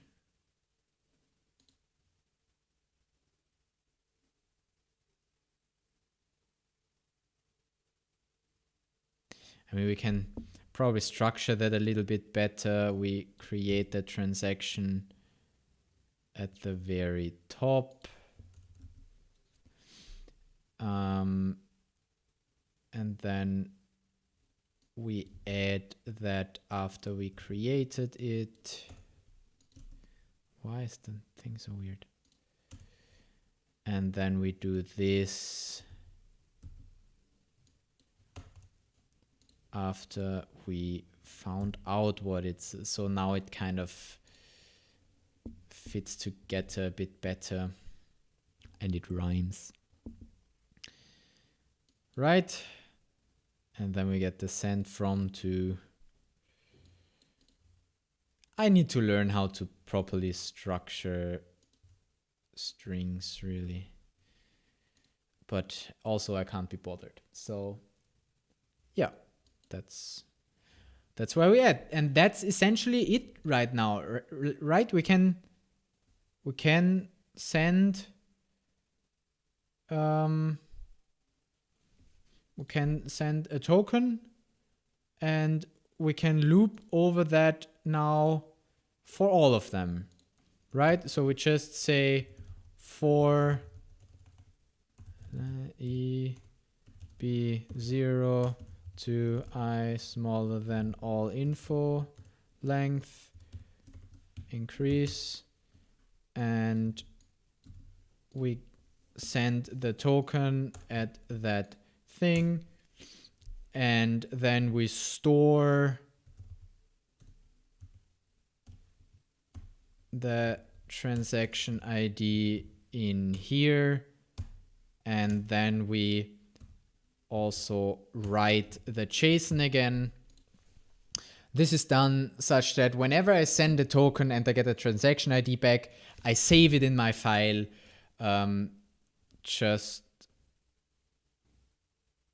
Oh yeah, I need to save what I save.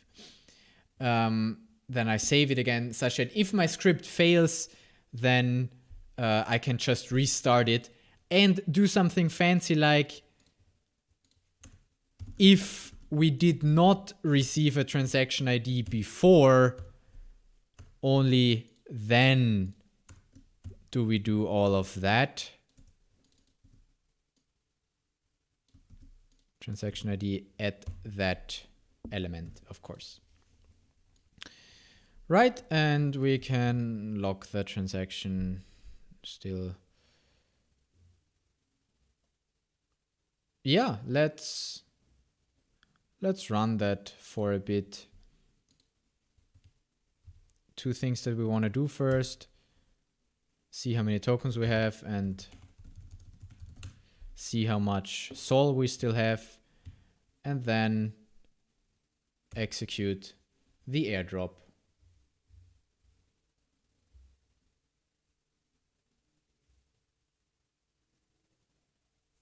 So you can see it sent that. The first two, it didn't create an account, but then it always creates the token account. Sweet. And after a while, we get an error.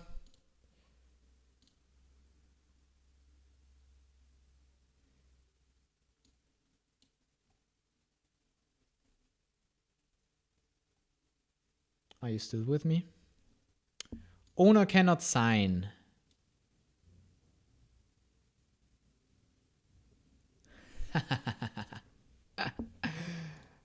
Owner cannot sign. Last time, we've discussed this. We've discussed that this is the address from Magic Eden, right? So owner cannot sign simply means that I cannot create an associated program, an associated token account for a program derived address account.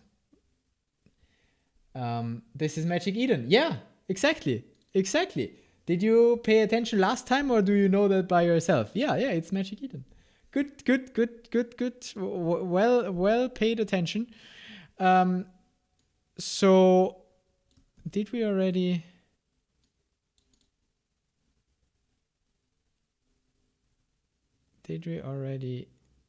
save that somewhere? No. But I would, just do something like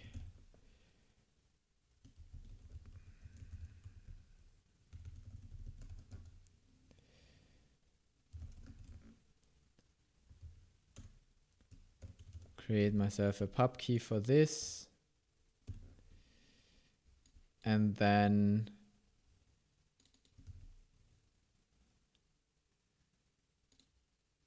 do something like if my info owner equals my, actually then I don't need the pub key here if I just need the address. Oops. I can compare that directly.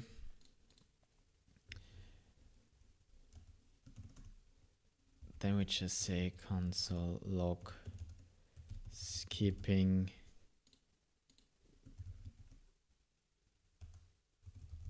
or skipping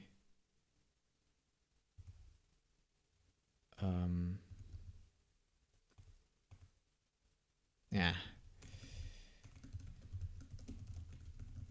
let's just say this. And then, of course, continue.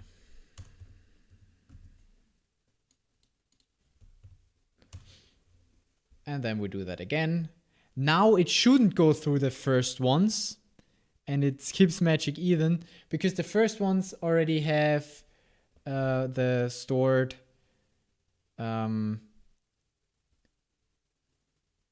they have the transaction ID stored already in this file. Yo, just came to say hi. Hi. I coded an airdrop script too. Good job. See ya. Have a nice day. Bye. Just came to say hi. How nice.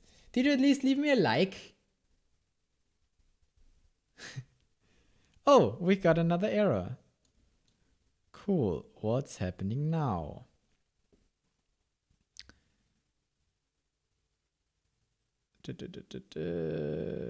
Custom error. Why? This is really not formatted nicely. I don't see shit. It's just a custom program error 0x0. Allocate space for the token account. Already in use. Already in use. Ah, shit. So our way to find out if the account info. But that doesn't make sense. We created an entirely new token. How can that already be in use? What are you? You are a token account with a balance of 42.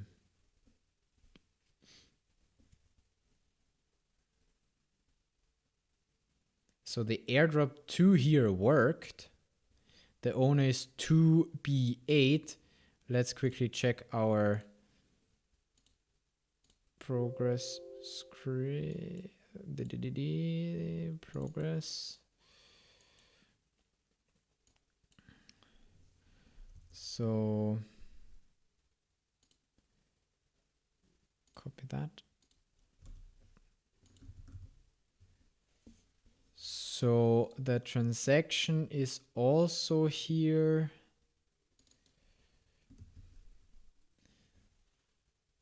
And that was the last one that was sent, right? Yeah. So it went until here. Here it had an error that this is already in use.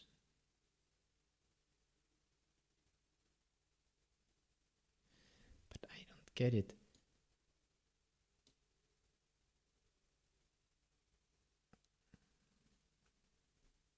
Why? Anybody has an idea? This time I also don't know why. But it seemed like it seems like the transaction went through. Sending those 42 to the 4x. And then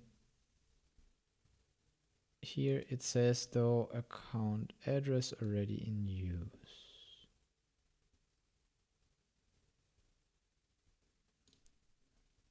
Oops.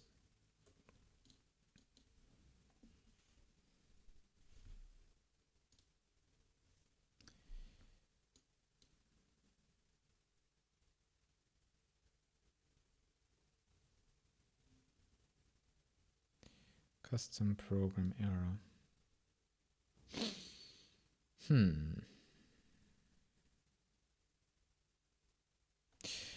Well, I mean, just jumped over. Fellow Solana dev here as well. Happy to help with anything. Ha ha ha ha. Well, you can help me with why is that not working? Let's just try it again and see if that error comes up again. Right, so what we saw here in the beginning is that the Magic Eden things, they didn't get a transaction ID, so it wanted to send to them again, but then it said skipping because we still don't want to send to those. And we still get the same error again. Okay, so my script is still shit. Why does it keep failing? So there's the 8.5 where it created a token account for it, and then it fails with a custom program error. Also a fellow subscriber. Oh, that's nice. Why does it fail here though? I don't get it. I don't get it. Do we do 2 transactions every time?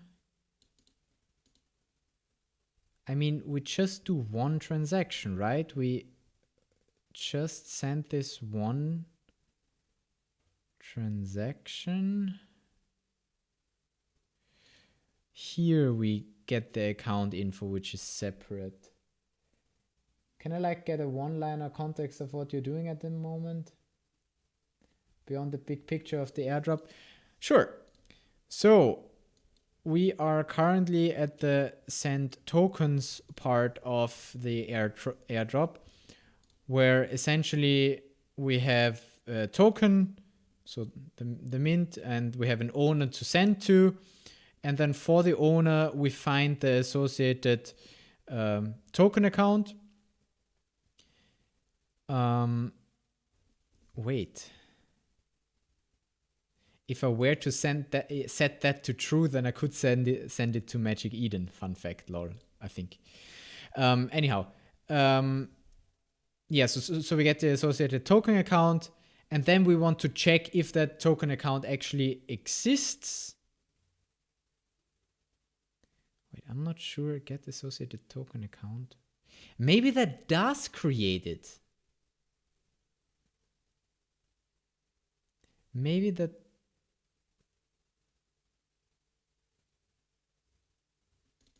I'm not sure.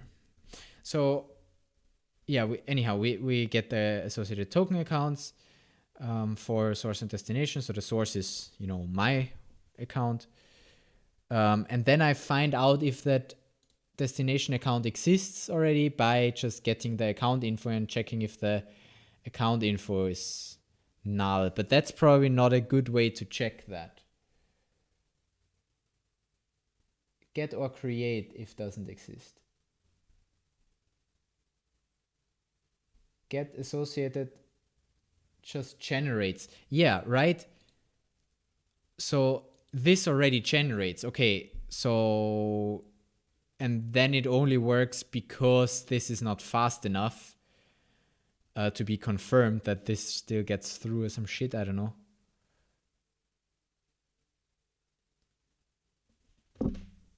I should do more testing on that. But no, we did that.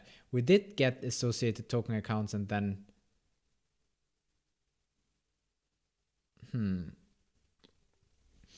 Let's see, the script that I developed once a long time ago. How did I do it there? Perform airdrop.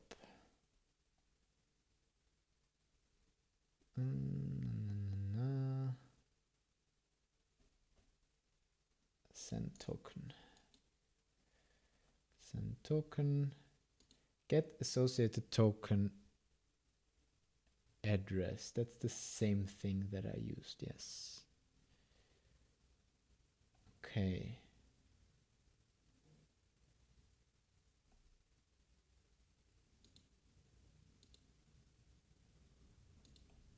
And I checked if it is funded.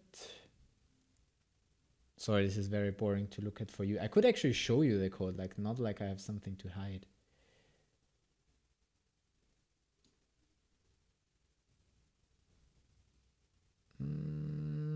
Although no, there. I don't want to show you the path. Get associated token address, and I didn't try await. That's literally what I did there. That's literally what I did. That's how I did it in my script. If the get token account info results in an error, then it's not funded, and otherwise it is funded. That's how I did it. Maybe I need to go back to this. Maybe for some reason that can... But that's actually a good question. Does it fail here? Get account info. Is that where it fails? Let's check the stack. Oh fuck, this is formatted so horribly. Send token. Send token 59. Nope.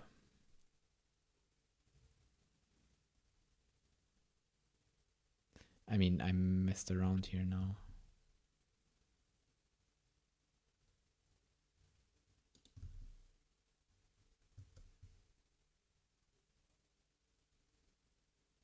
Yeah, at the send. But maybe I should go. Okay, back to the chat.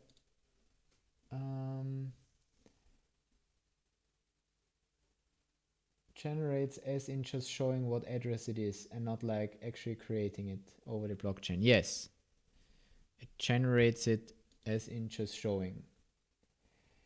0x0 usually occurs if you are trying to create, allocate space, initialize an account which is already created, initialized.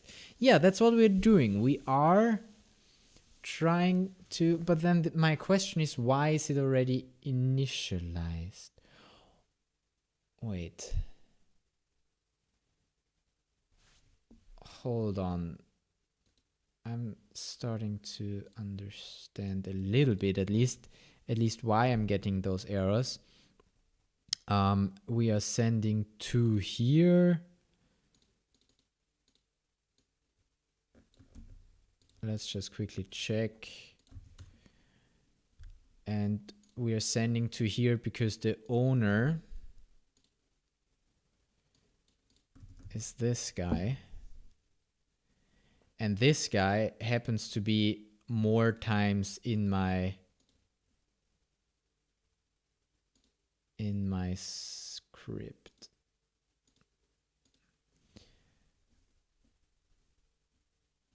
But that still doesn't quite explain to me why it didn't even go through the first time.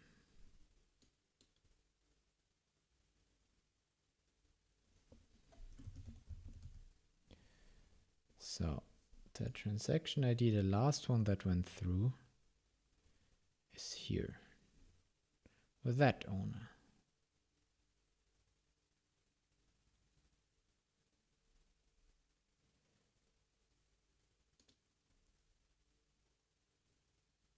To be.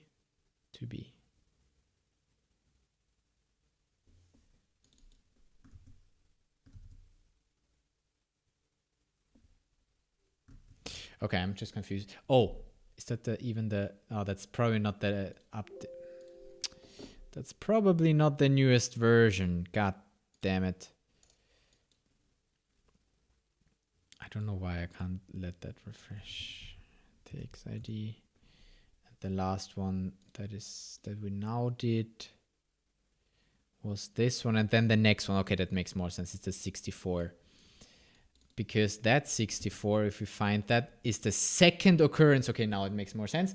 It's the second occurrence. So we get the issue if we've already created the token account for that guy and we now try to send to it again because we again want to send them, create a token account for them because the destination account exists. This shit apparently does not work properly. Okay. Then let's go back to this strategy with try destination account exists is false.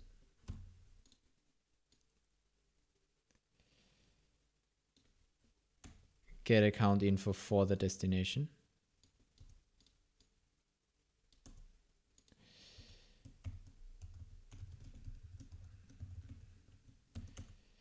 Ignore the error. And only if the destination account info is not null and there is no error, then we say destination account exists is true. So why is that? Because it's not a variable. Oh. Yeah. Okay. Yes. Okay, well, let's see if that works any better.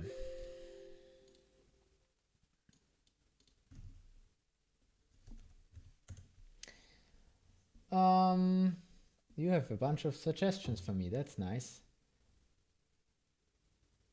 Maybe try deleting the destination account exists boolean, directly check if not destination account info.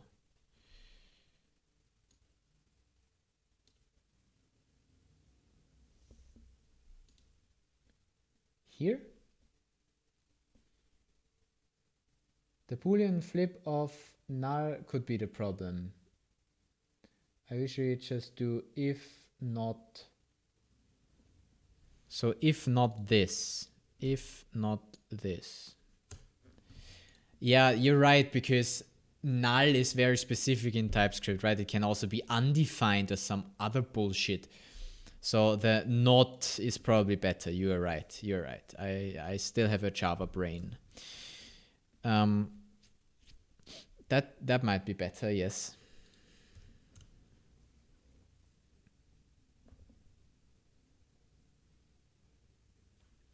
Or not.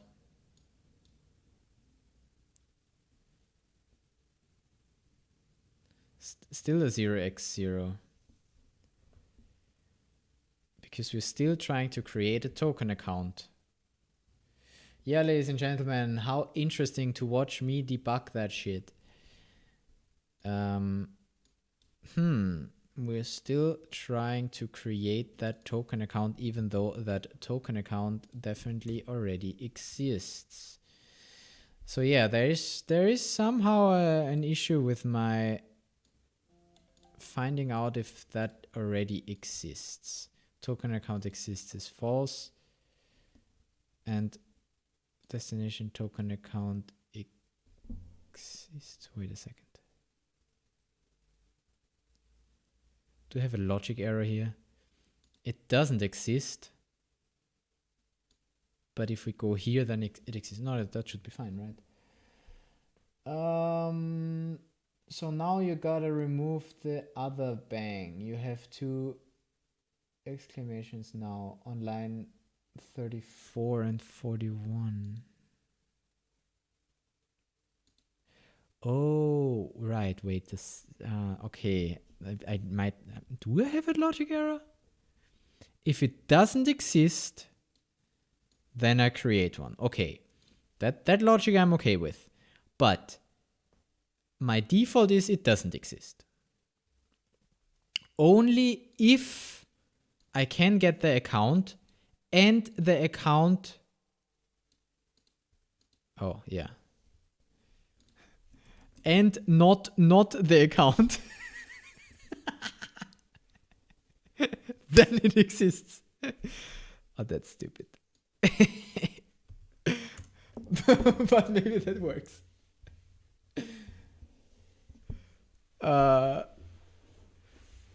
Works great for now.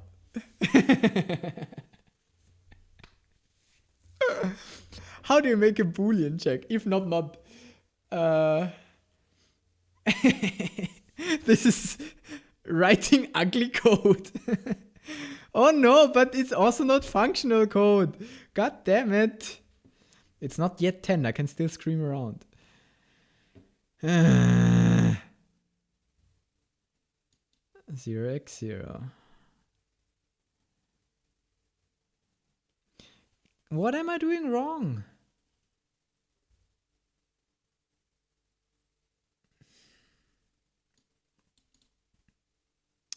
What am I doing wrong?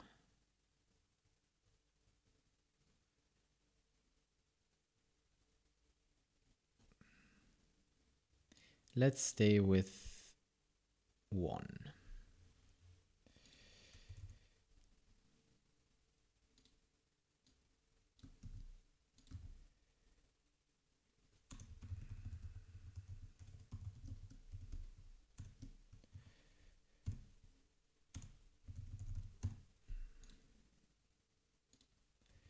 Let's stay with the first one. What happens if we send another airdrop to this guy?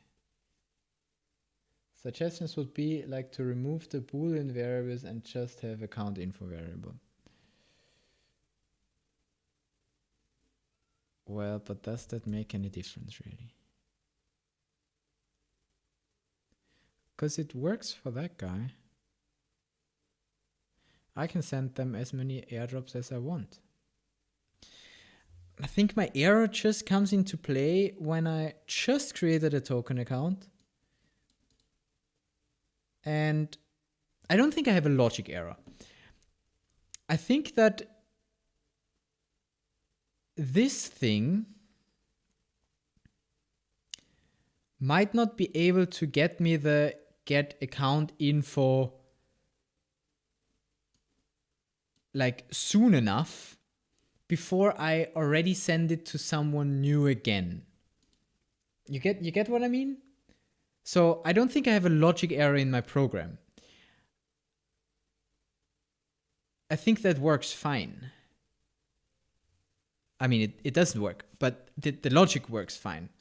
But this thing might not have the right state yet. The get account info might still look up an old state where it's not confirmed yet, even though I have the commitment for confirmed here. So this is confirmed, but then maybe where we look up that is just to test that.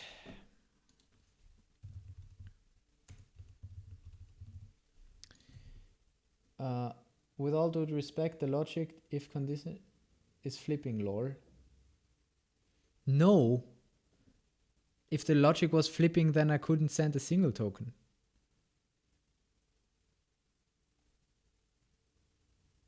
The logic is not flipping. If condition on line 41.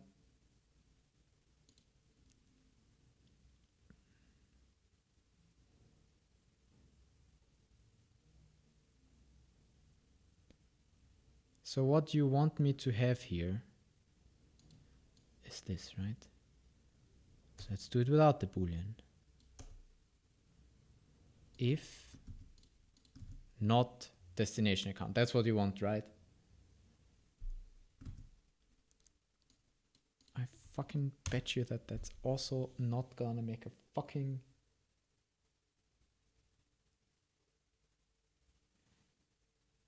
difference.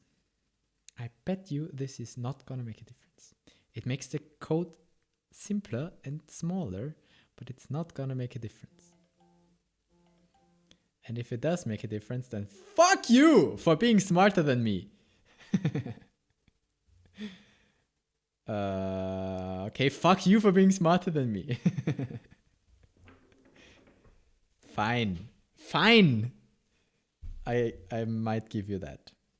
If it gets through. If it gets through all of them. Ha! Ha! Bitch!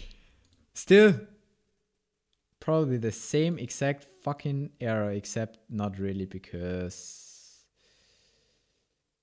Oh, no, it is the exact same error. Ha! Ha! Ha! Ha! Ha! Bitch. I like to swear to my audience. Dude, I still think that this is exactly, and I liked it that way, with the double exclamation mark. I liked it that way. And apparently we really don't need that.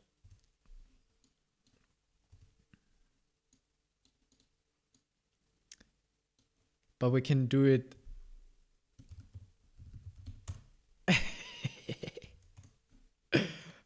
We can at least do that. This is so stupid.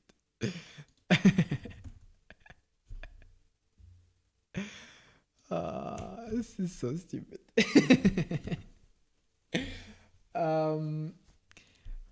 Right, so, but it's still the same logic. It will also fail when we get to that situation again. I think it's just a timing issue, right?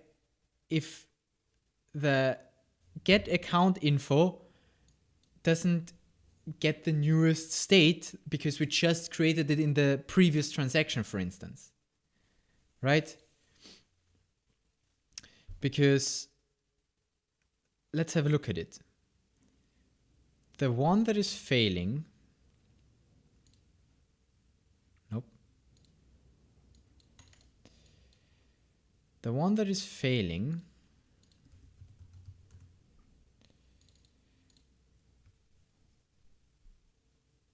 is this one,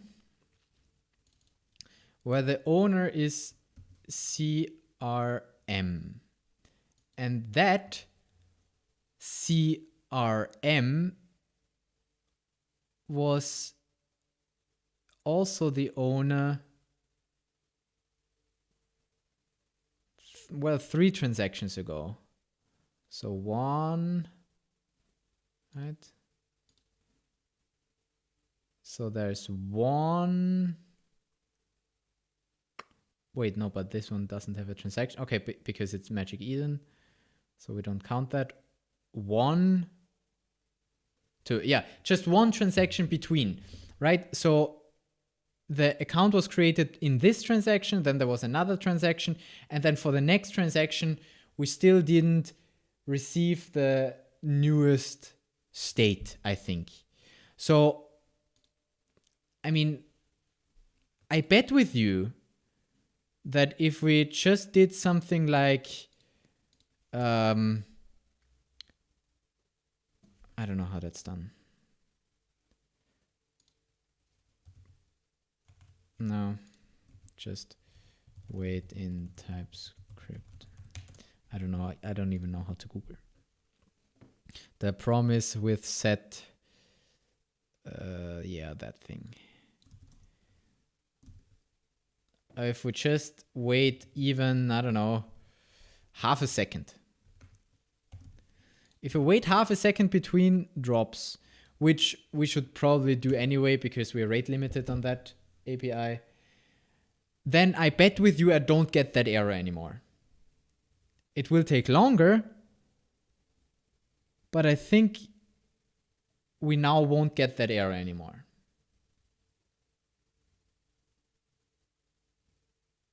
And see, I think we're doing some that we skipped earlier. I'm not sure. Anyhow, what do you say to that solution? Happy. Do you have a GitHub to share this repo? Yes, link in the description. Happy hands are so itchy to find the bug. Ha ha ha. Well, I found the bug. Bitch. VUMONG. What does that even mean? It's probably not my language. I'm pretty sure that is just a we are too fast kind of issue. We can't do checking if the account already exists when we just created it. We're too fast with that. And when we chill out and give it half a second between airdrops, then the script works just fine. We could also remember ourselves, like, did we just send to that? Then we don't need to create it anymore, right? But that's more logic that we need to put in our script, which I just don't want. So we do it with a simple delay so you can wait longer for your airdrop. But yeah, so see, it's now looking great. It's looking great. It's going through. Everything is fine. Or maybe we aren't checking for the transaction being confirmed. That could also be yep, agree. I totally agree with you. But how do we do that? Because when I say my commitment is confirmed, I assume that that's what I need to do.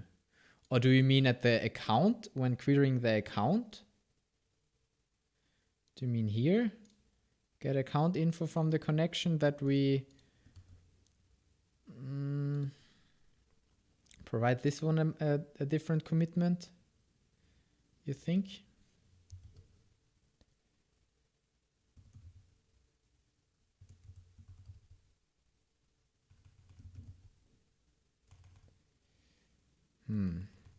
I don't know how you do a commitment.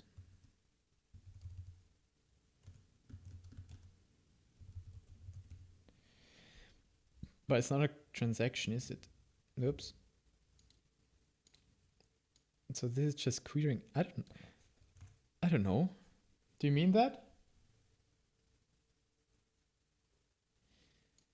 Because the thing that we're waiting for here is, but the transaction is confirmed by 2/3 of the hosts or some shit, right? And that means that we can still find one that didn't have that or doesn't, I don't know. But anyway, if we just wait a little and chill the fuck out, then it works just fine. Oh, I have another. Is it possible if you could push this branch or something? I'll check it on my end. Yeah, sure. Because now it's working anyway. Now I'm done. Let's check.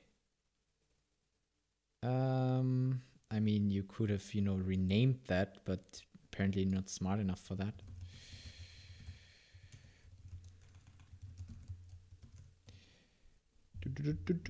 Edit. Oh no, add token send.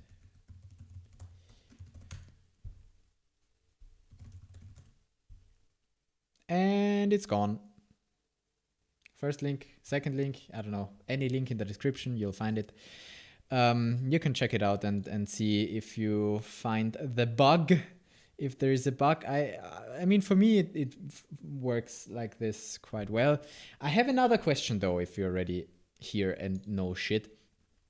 So I have this second script that I just include, right? My prepare drop. Create mink function now. In a second. I have the second script that also has a main function because I want to call it, right? What is the simplest way for me to not call that when I include that, when I import from that prepare drop?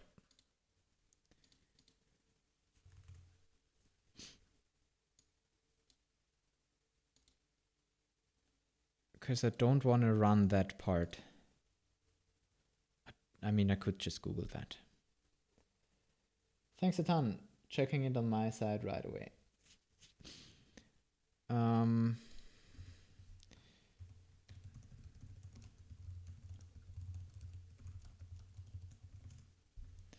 don't know how that works. Importing functions, that's not what I want, right? Modules doesn't have a function called cheat sheet. This is great. Well, whatever. We'll just run the other script as well. Lol. Because it doesn't do any. Wait, it does do anything. It overwrites the stuff again. I don't like that. I don't like to call that main here. I'd only want to call that. Only call function when not imported. TypeScript.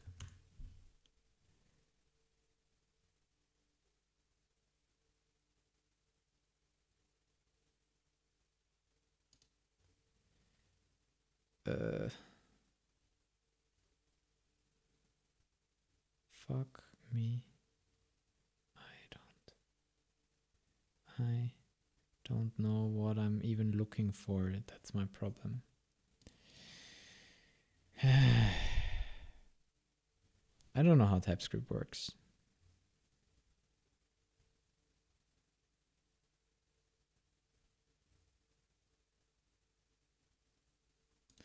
I really don't know how TypeScript works.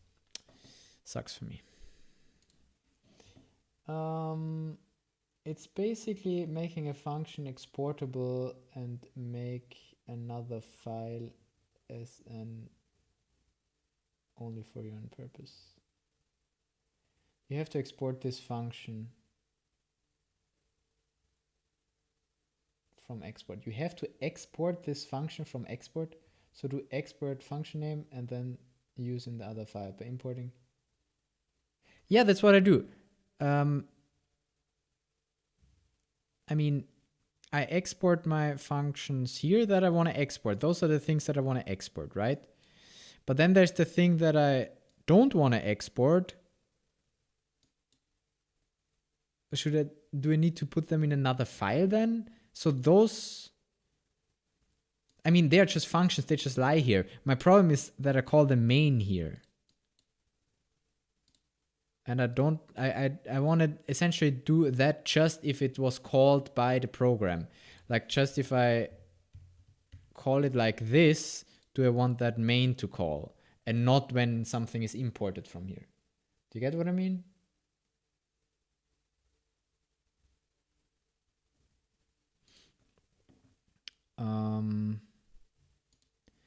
But anyway, our airdrop is working fine.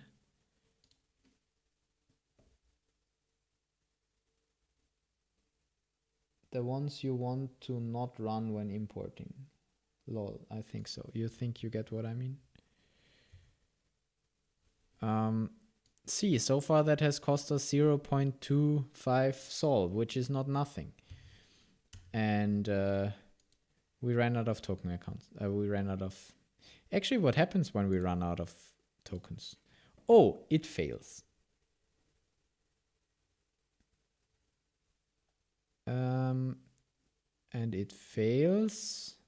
Do we get a more detailed 0x1?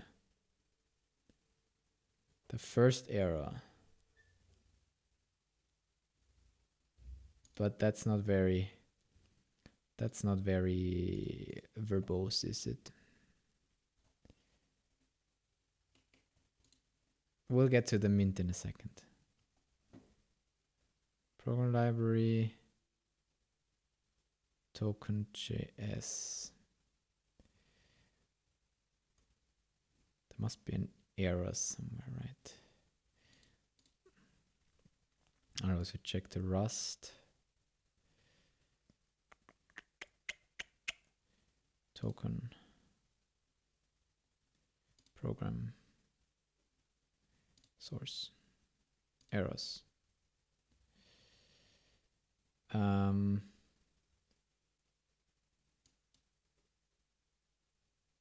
0, 1. Insufficient funds. Yep, that's the error. We've got insufficient funds. It doesn't really say us that here properly, but it at least says the 0x1. Right, so let's get some more funds then. Mint another 100,000 that we can afford to keep dropping. Okay, just noticed that you're testing in mainnet. Ha ha ha lol. No, are you crazy? I'm not testing on mainnet. I can't afford to fucking pay that shit on mainnet. I was just the preparation part that I do on mainnet because I don't actually send something to mainnet anyway. I just query it. That I did on mainnet, yes, with the Genesis Go, because we wanted to query the NFT list from actual NFTs that people actually sent me. So that's why I had to do it on mainnet. But the airdrop, are you crazy? I will never do an airdrop on mainnet. Fucking no way I pay for that. No fucking way. Export default main. This is what you need if you don't want to do main.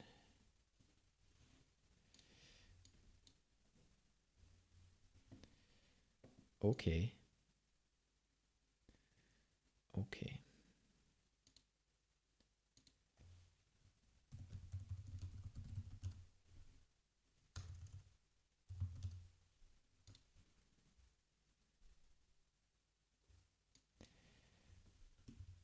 Let's see. Actually, we then also need or want to do the same thing here. So let's see if that works. And also, I don't want to export it. Is it enough to just say default? No. Does that do what I want it to do?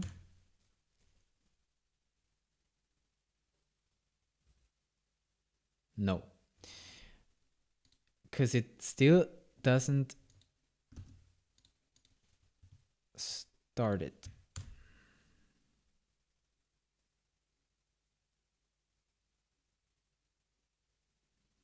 Okay, that at least with having it export. No, export default that just means that if I include it, then it will per default include that. But that's also not what I want to do, dude. I want to call it, but only when it's not imported.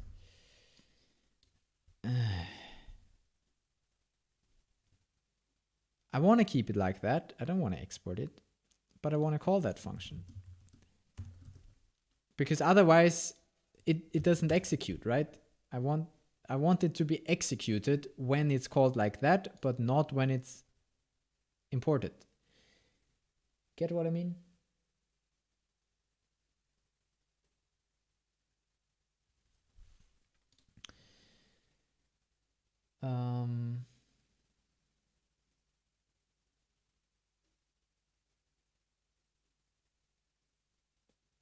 Still hacking on my code? Well, enjoy. But anyway, in my eyes, my airdrop script is done now. This will need to get back to standard. But yeah.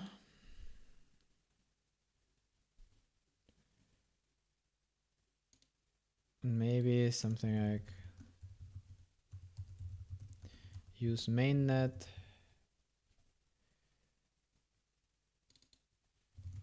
Such that people don't need to fuck with it.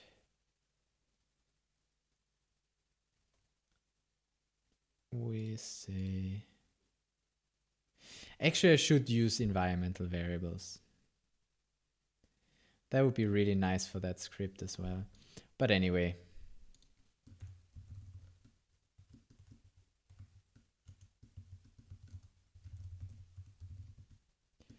You should provide,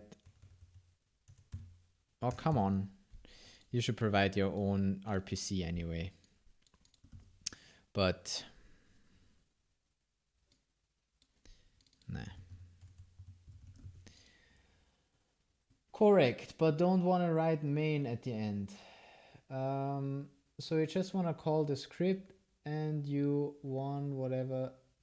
Yeah, I want main to run, but you don't want to call main at the end. I don't care if I call that. I want that import. I want that import not to call my main. And I don't know how I do that because I don't do TypeScript or like JavaScript or like anything. Problems? No problems. Amazing. Yeah, see that the script, the airdrop script now runs. So I'm pretty sure that the thing that I said was correct earlier, that it just needs more time to get the state correctly. You should actually use states rather than if else in this part.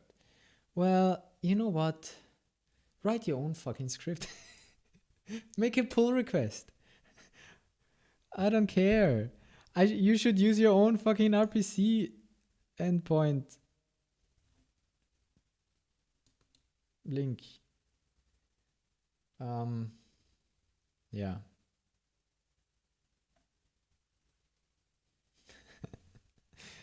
I can't be bothered anymore. I've been streaming again for 3 hours. It's 10 p.m. Holy shit. Man. Yeah, make a pull request. You'll kindly review it. Good. But yeah, airdrop script seems to be running. It takes a while because I'm waiting a lot.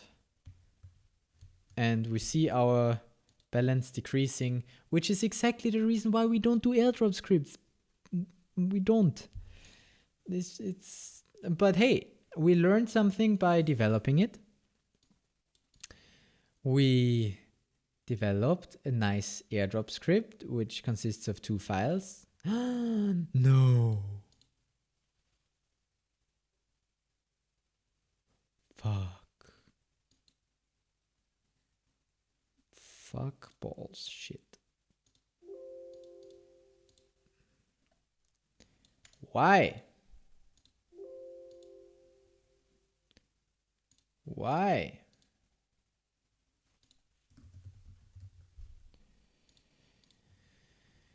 Why you dying? So much on Magic Eden. Why you dying?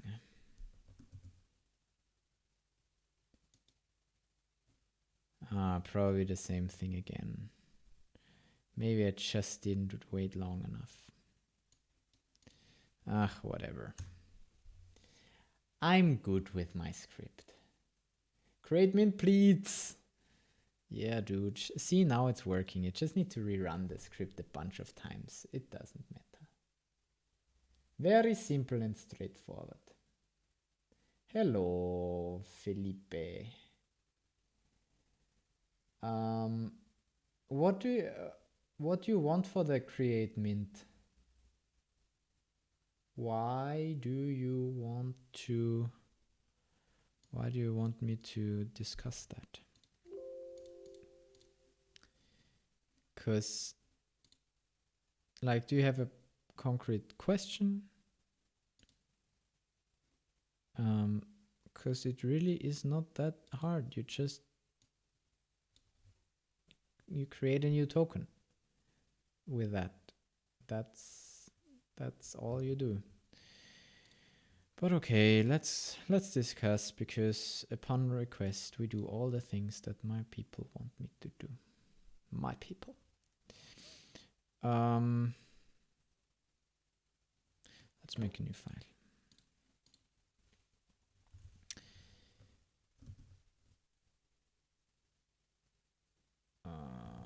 Create token.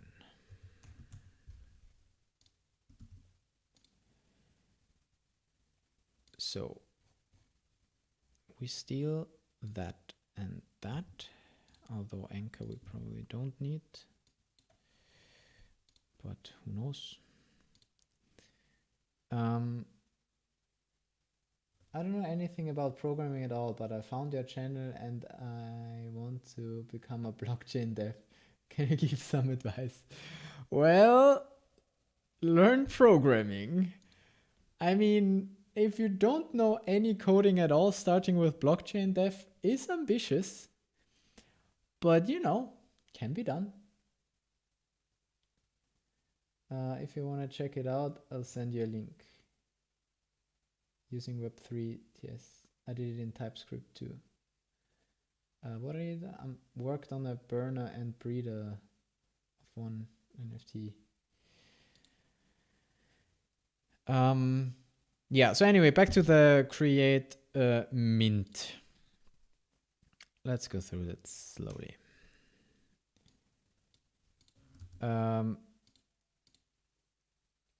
Create mint expects a connection. So we will borrow that code to create a connection.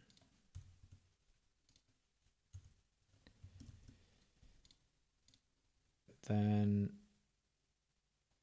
we will also borrow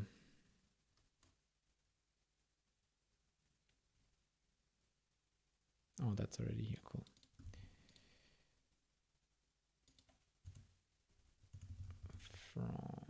No, that's not how it works. Okay. Import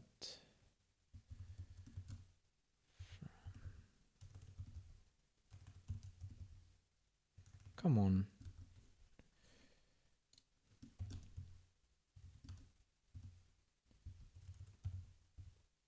There we go. Thank you. And I just want the load wallet. And I just want DevNet. And my const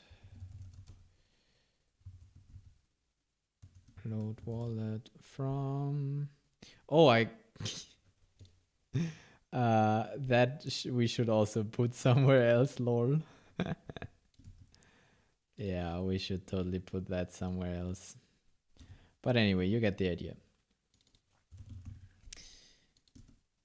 So we did the same thing as before. I just want to work in a different file.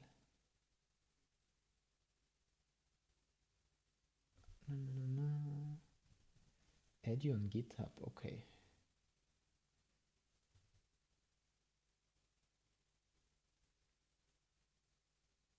You're still hacking? Cleaning up and hacking at the same time. Good job, good job. Keep hacking. Right, so now we can have a look at what this thing needs, right? It needs the connection, we said that. Connection, what else? It needs the payer, well that's easy, we pay for that. Signer.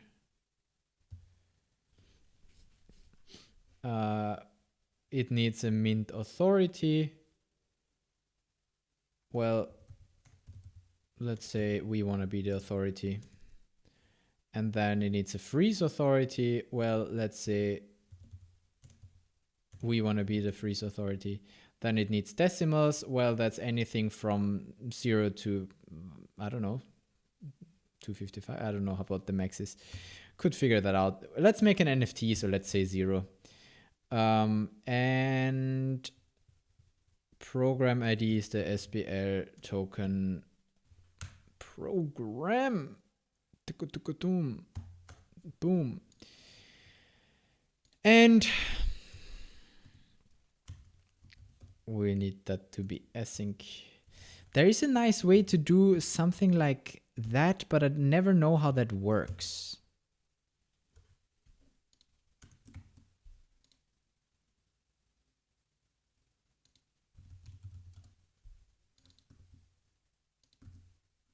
Huh. Yeah, I'm still shit at programming this stuff, but whatever. And that's it. That's literally it. That's it. Yeah. Then you get a mint. And with that mint, which is a token, you can get the public key.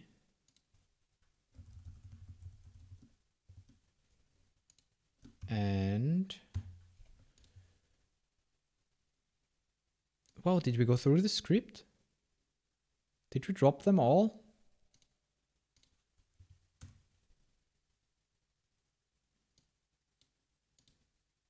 Did we drop them all? I think we approximately dropped them all, yes, because we paid 0. approximately 4. Hold on. We paid 0.4 sol.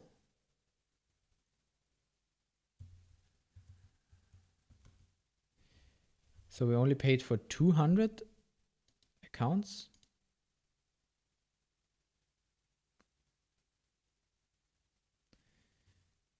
We had 600 in our list, right?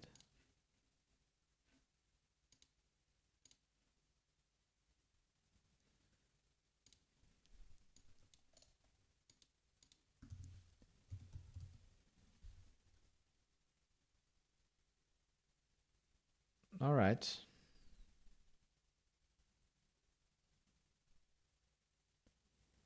$500. That does make sense. If I have 500 times 0.002, that should have cost me 1 sol.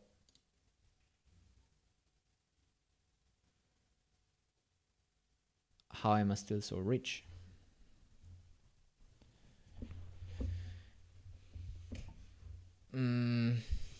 Maybe some of them did not go through. Anyhow, not like I give any guarantees that the script actually works. Yeah. I should have paid 1 sol then, right? If I actually have 500 of those. Because if we look at one of those transactions, we sent 42. Oh, we didn't check how many duplicates there are, of course. Because if the token account already exists and we don't need to create the token account anymore, then yeah, okay. So maybe there are only 200 unique holders of that particular NFT. Yeah, okay, cool. That could be the case. Yes. Okay, so everything's fine. Everything's fine. Back to our create token. Yeah, I mean, we can just run that script, see what happens.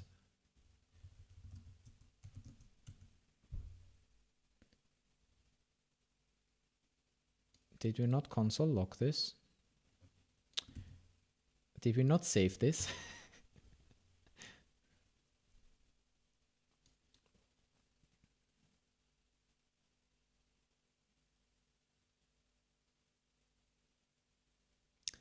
Oh. And here again, see here, that's my problem again. We are importing some shit from over there and it calls the main. I don't want that. Can we please find a fix for that?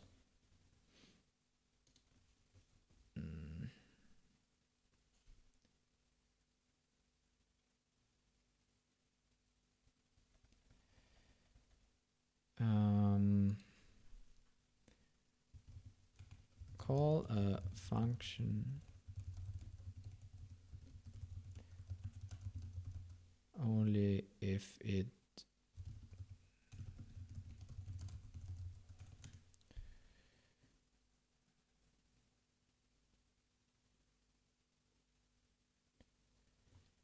I don't even know how to Google that. That's all not what I want. I am, haha.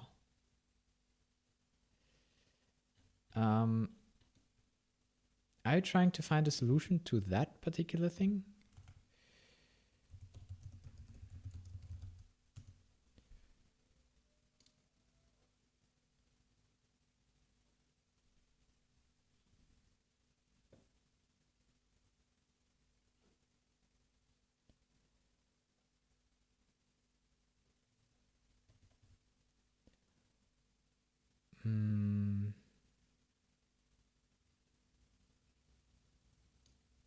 Code is executed from top to bottom.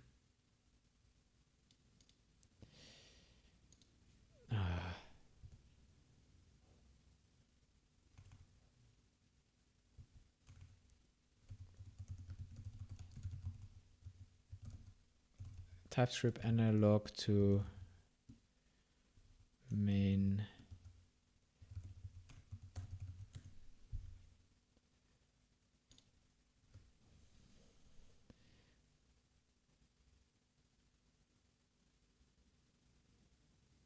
Toxic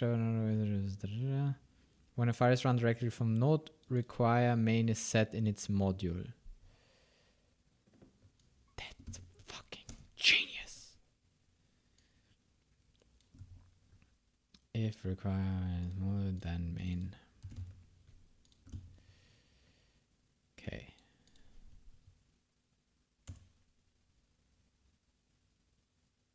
Is that better now?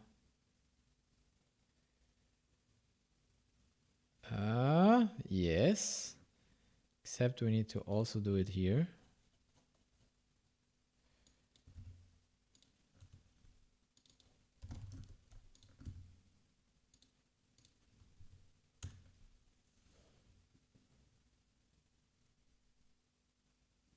That's good. But does the execute airdrop now also still call the main? Yes. Okay. Now we got the. Okay. Good. I found it. Found a solution. Just omega plus code. Okay. Coolio. I think I'm good with that, except this doesn't seem to be called.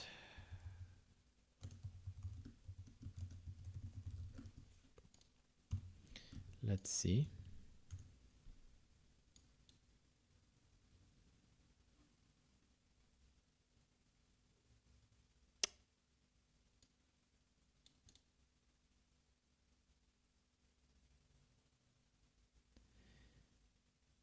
Well, then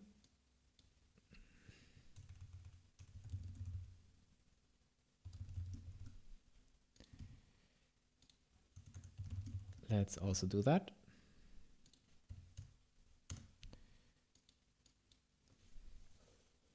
Until the point where it's actually calling. There we go. Now we create the token mint.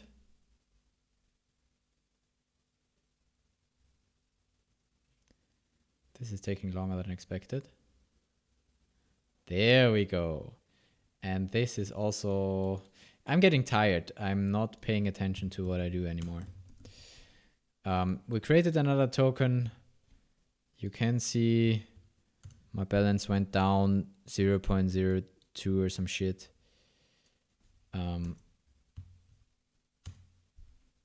Create another token.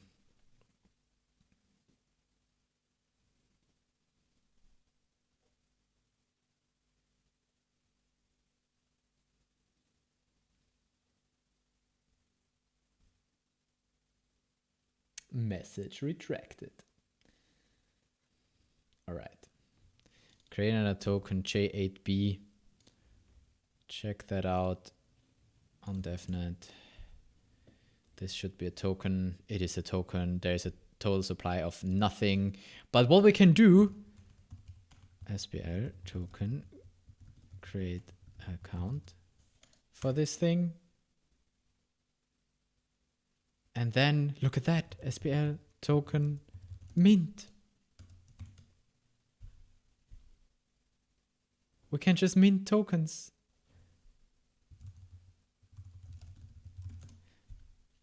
God damn it. Because we own that token. We own it. No, the token program owns it, but we're the authority. Because we gave the authority in there, because we put our public key in here. Yeah. I don't know what the question was exactly about that. It's really just, this does the same thing as the create token from the CLI. So in my eyes, that is now also sorted. I mean, we should really clean up a little bit still and create an env file or some shit to load all the user variables, like where my key pair lies and shit. But yeah.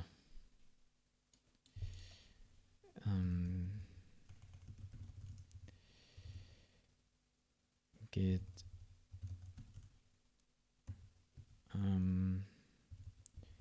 fixing the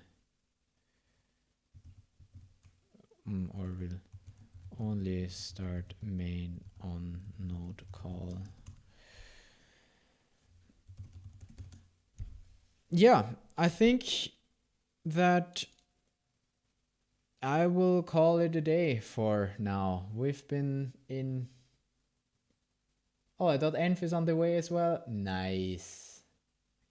Nice. Nice. I just pushed again. You might want to merge that in first. Thanks a lot. Got a lot of clarity with it. Good, good. I could help another one person today. Isn't that nice? Now, nobody ever saw that. That's going well as well. So cool stuff, cool stuff. Yeah, okay, guys. Thanks for joining us today. Thanks for sticking around, helping me find the issues to the problems and the moral support for finding solutions. Thank you for all your NFTs. I love receiving NFTs. If you want to send me some, solandy.sol. And I hope that this coding series was helpful. Next time, we will finally start actually coding programs on Solana, like actual, like Rust, like blockchain development, finally. I don't know if I want to make that live coding or if I want to make that videos that I edit. Let me know what you prefer in terms of, you know, do you prefer the live streams that you can be a part of, or do you prefer a more cut down video? Or both. Maybe we do both. Yeah, any other final words? Not really. Thanks for leaving me a like. Thanks for sharing my channel with all of your friends who are into Solana or who might want to be into Solana. And yeah, I really gotta go to sleep now. I'm getting tired. I really need to have lunch now that it's past 10 p.m. Because I haven't had lunch. I had breakfast and then I skipped lunch. Okay, maybe I should have dinner at least then. But yeah. Cool. Can we see who is holding our NFT with Candy Machine?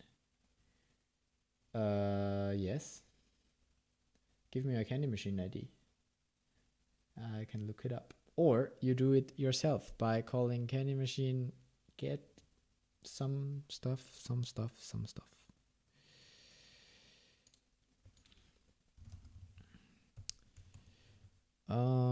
Git Metaplex JavaScript packages Candy Machine CLI source.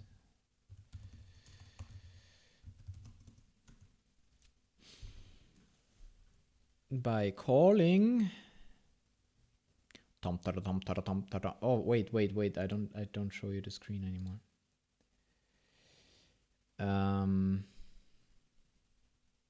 There. Get all mint addresses. That's how you can do it. That's how you get all of the addresses for your tokens, all the people. No, you get all the tokens. And if you want to find out how you who holds all of their tokens, you can use my script that we developed the past 2 times, where you essentially just have to put in the verified creator, which I should totally have defined somewhere up there. Just put in the verified creator and the script will run smoothly, hopefully. And yeah, and that is also on the GitHub. Just it's prepare airdrop TS. Just give it a look. So maybe one last time to demonstrate all of that. One last time. You have let's go through it one last time. You have an NFT in your wallet from your collection, or any collection really. Let's see what we have in our wallet. We have so many lovely NFTs. So many. So many.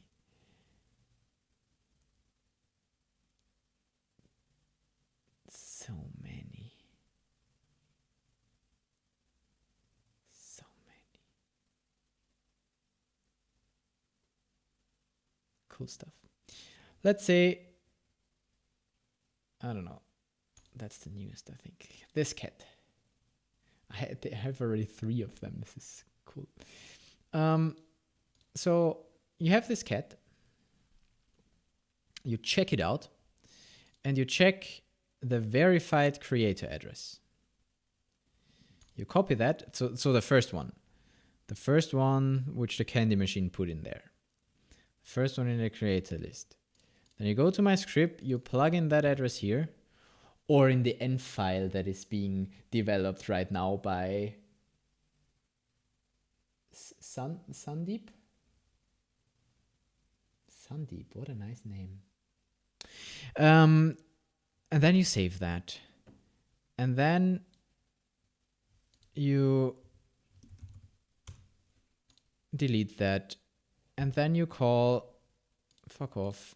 And then you call TS node prepare airdrop.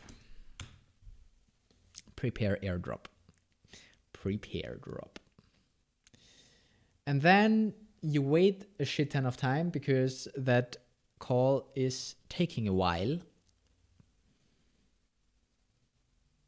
Actually, if you send me one of your NFTs, I can demonstrate it with yours. Hint, hint, hint, hint, hint, hint, hint, hint, hint, hint, hint, hint, hint, hint. Yeah, I just want you to send me NFTs. I love NFTs. Even if they're utterly useless, I just like to have a bunch of them in my wallet. Booby-dooby-doop-doop-doop. And I will never get them out because I can't be bothered to sign every single transaction with my freaking ledger. They will stay in there forever. Unless Phantom allows a bulk send at some point. Then potentially. I could also put in some more, output like starting to do this or just so you get more, there you go. Finding owners is usually freaking quick, but now you have that progress JSON,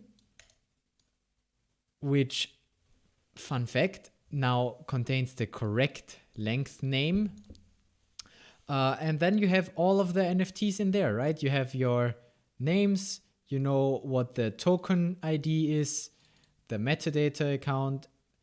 That's just for the airdrop then, you can ignore that. And here you have the owner. So those are the owners of all of the NFTs. Neatly formatted. Is it undefinite for now? Sorry. This script is using this RPC, which is on mainnet.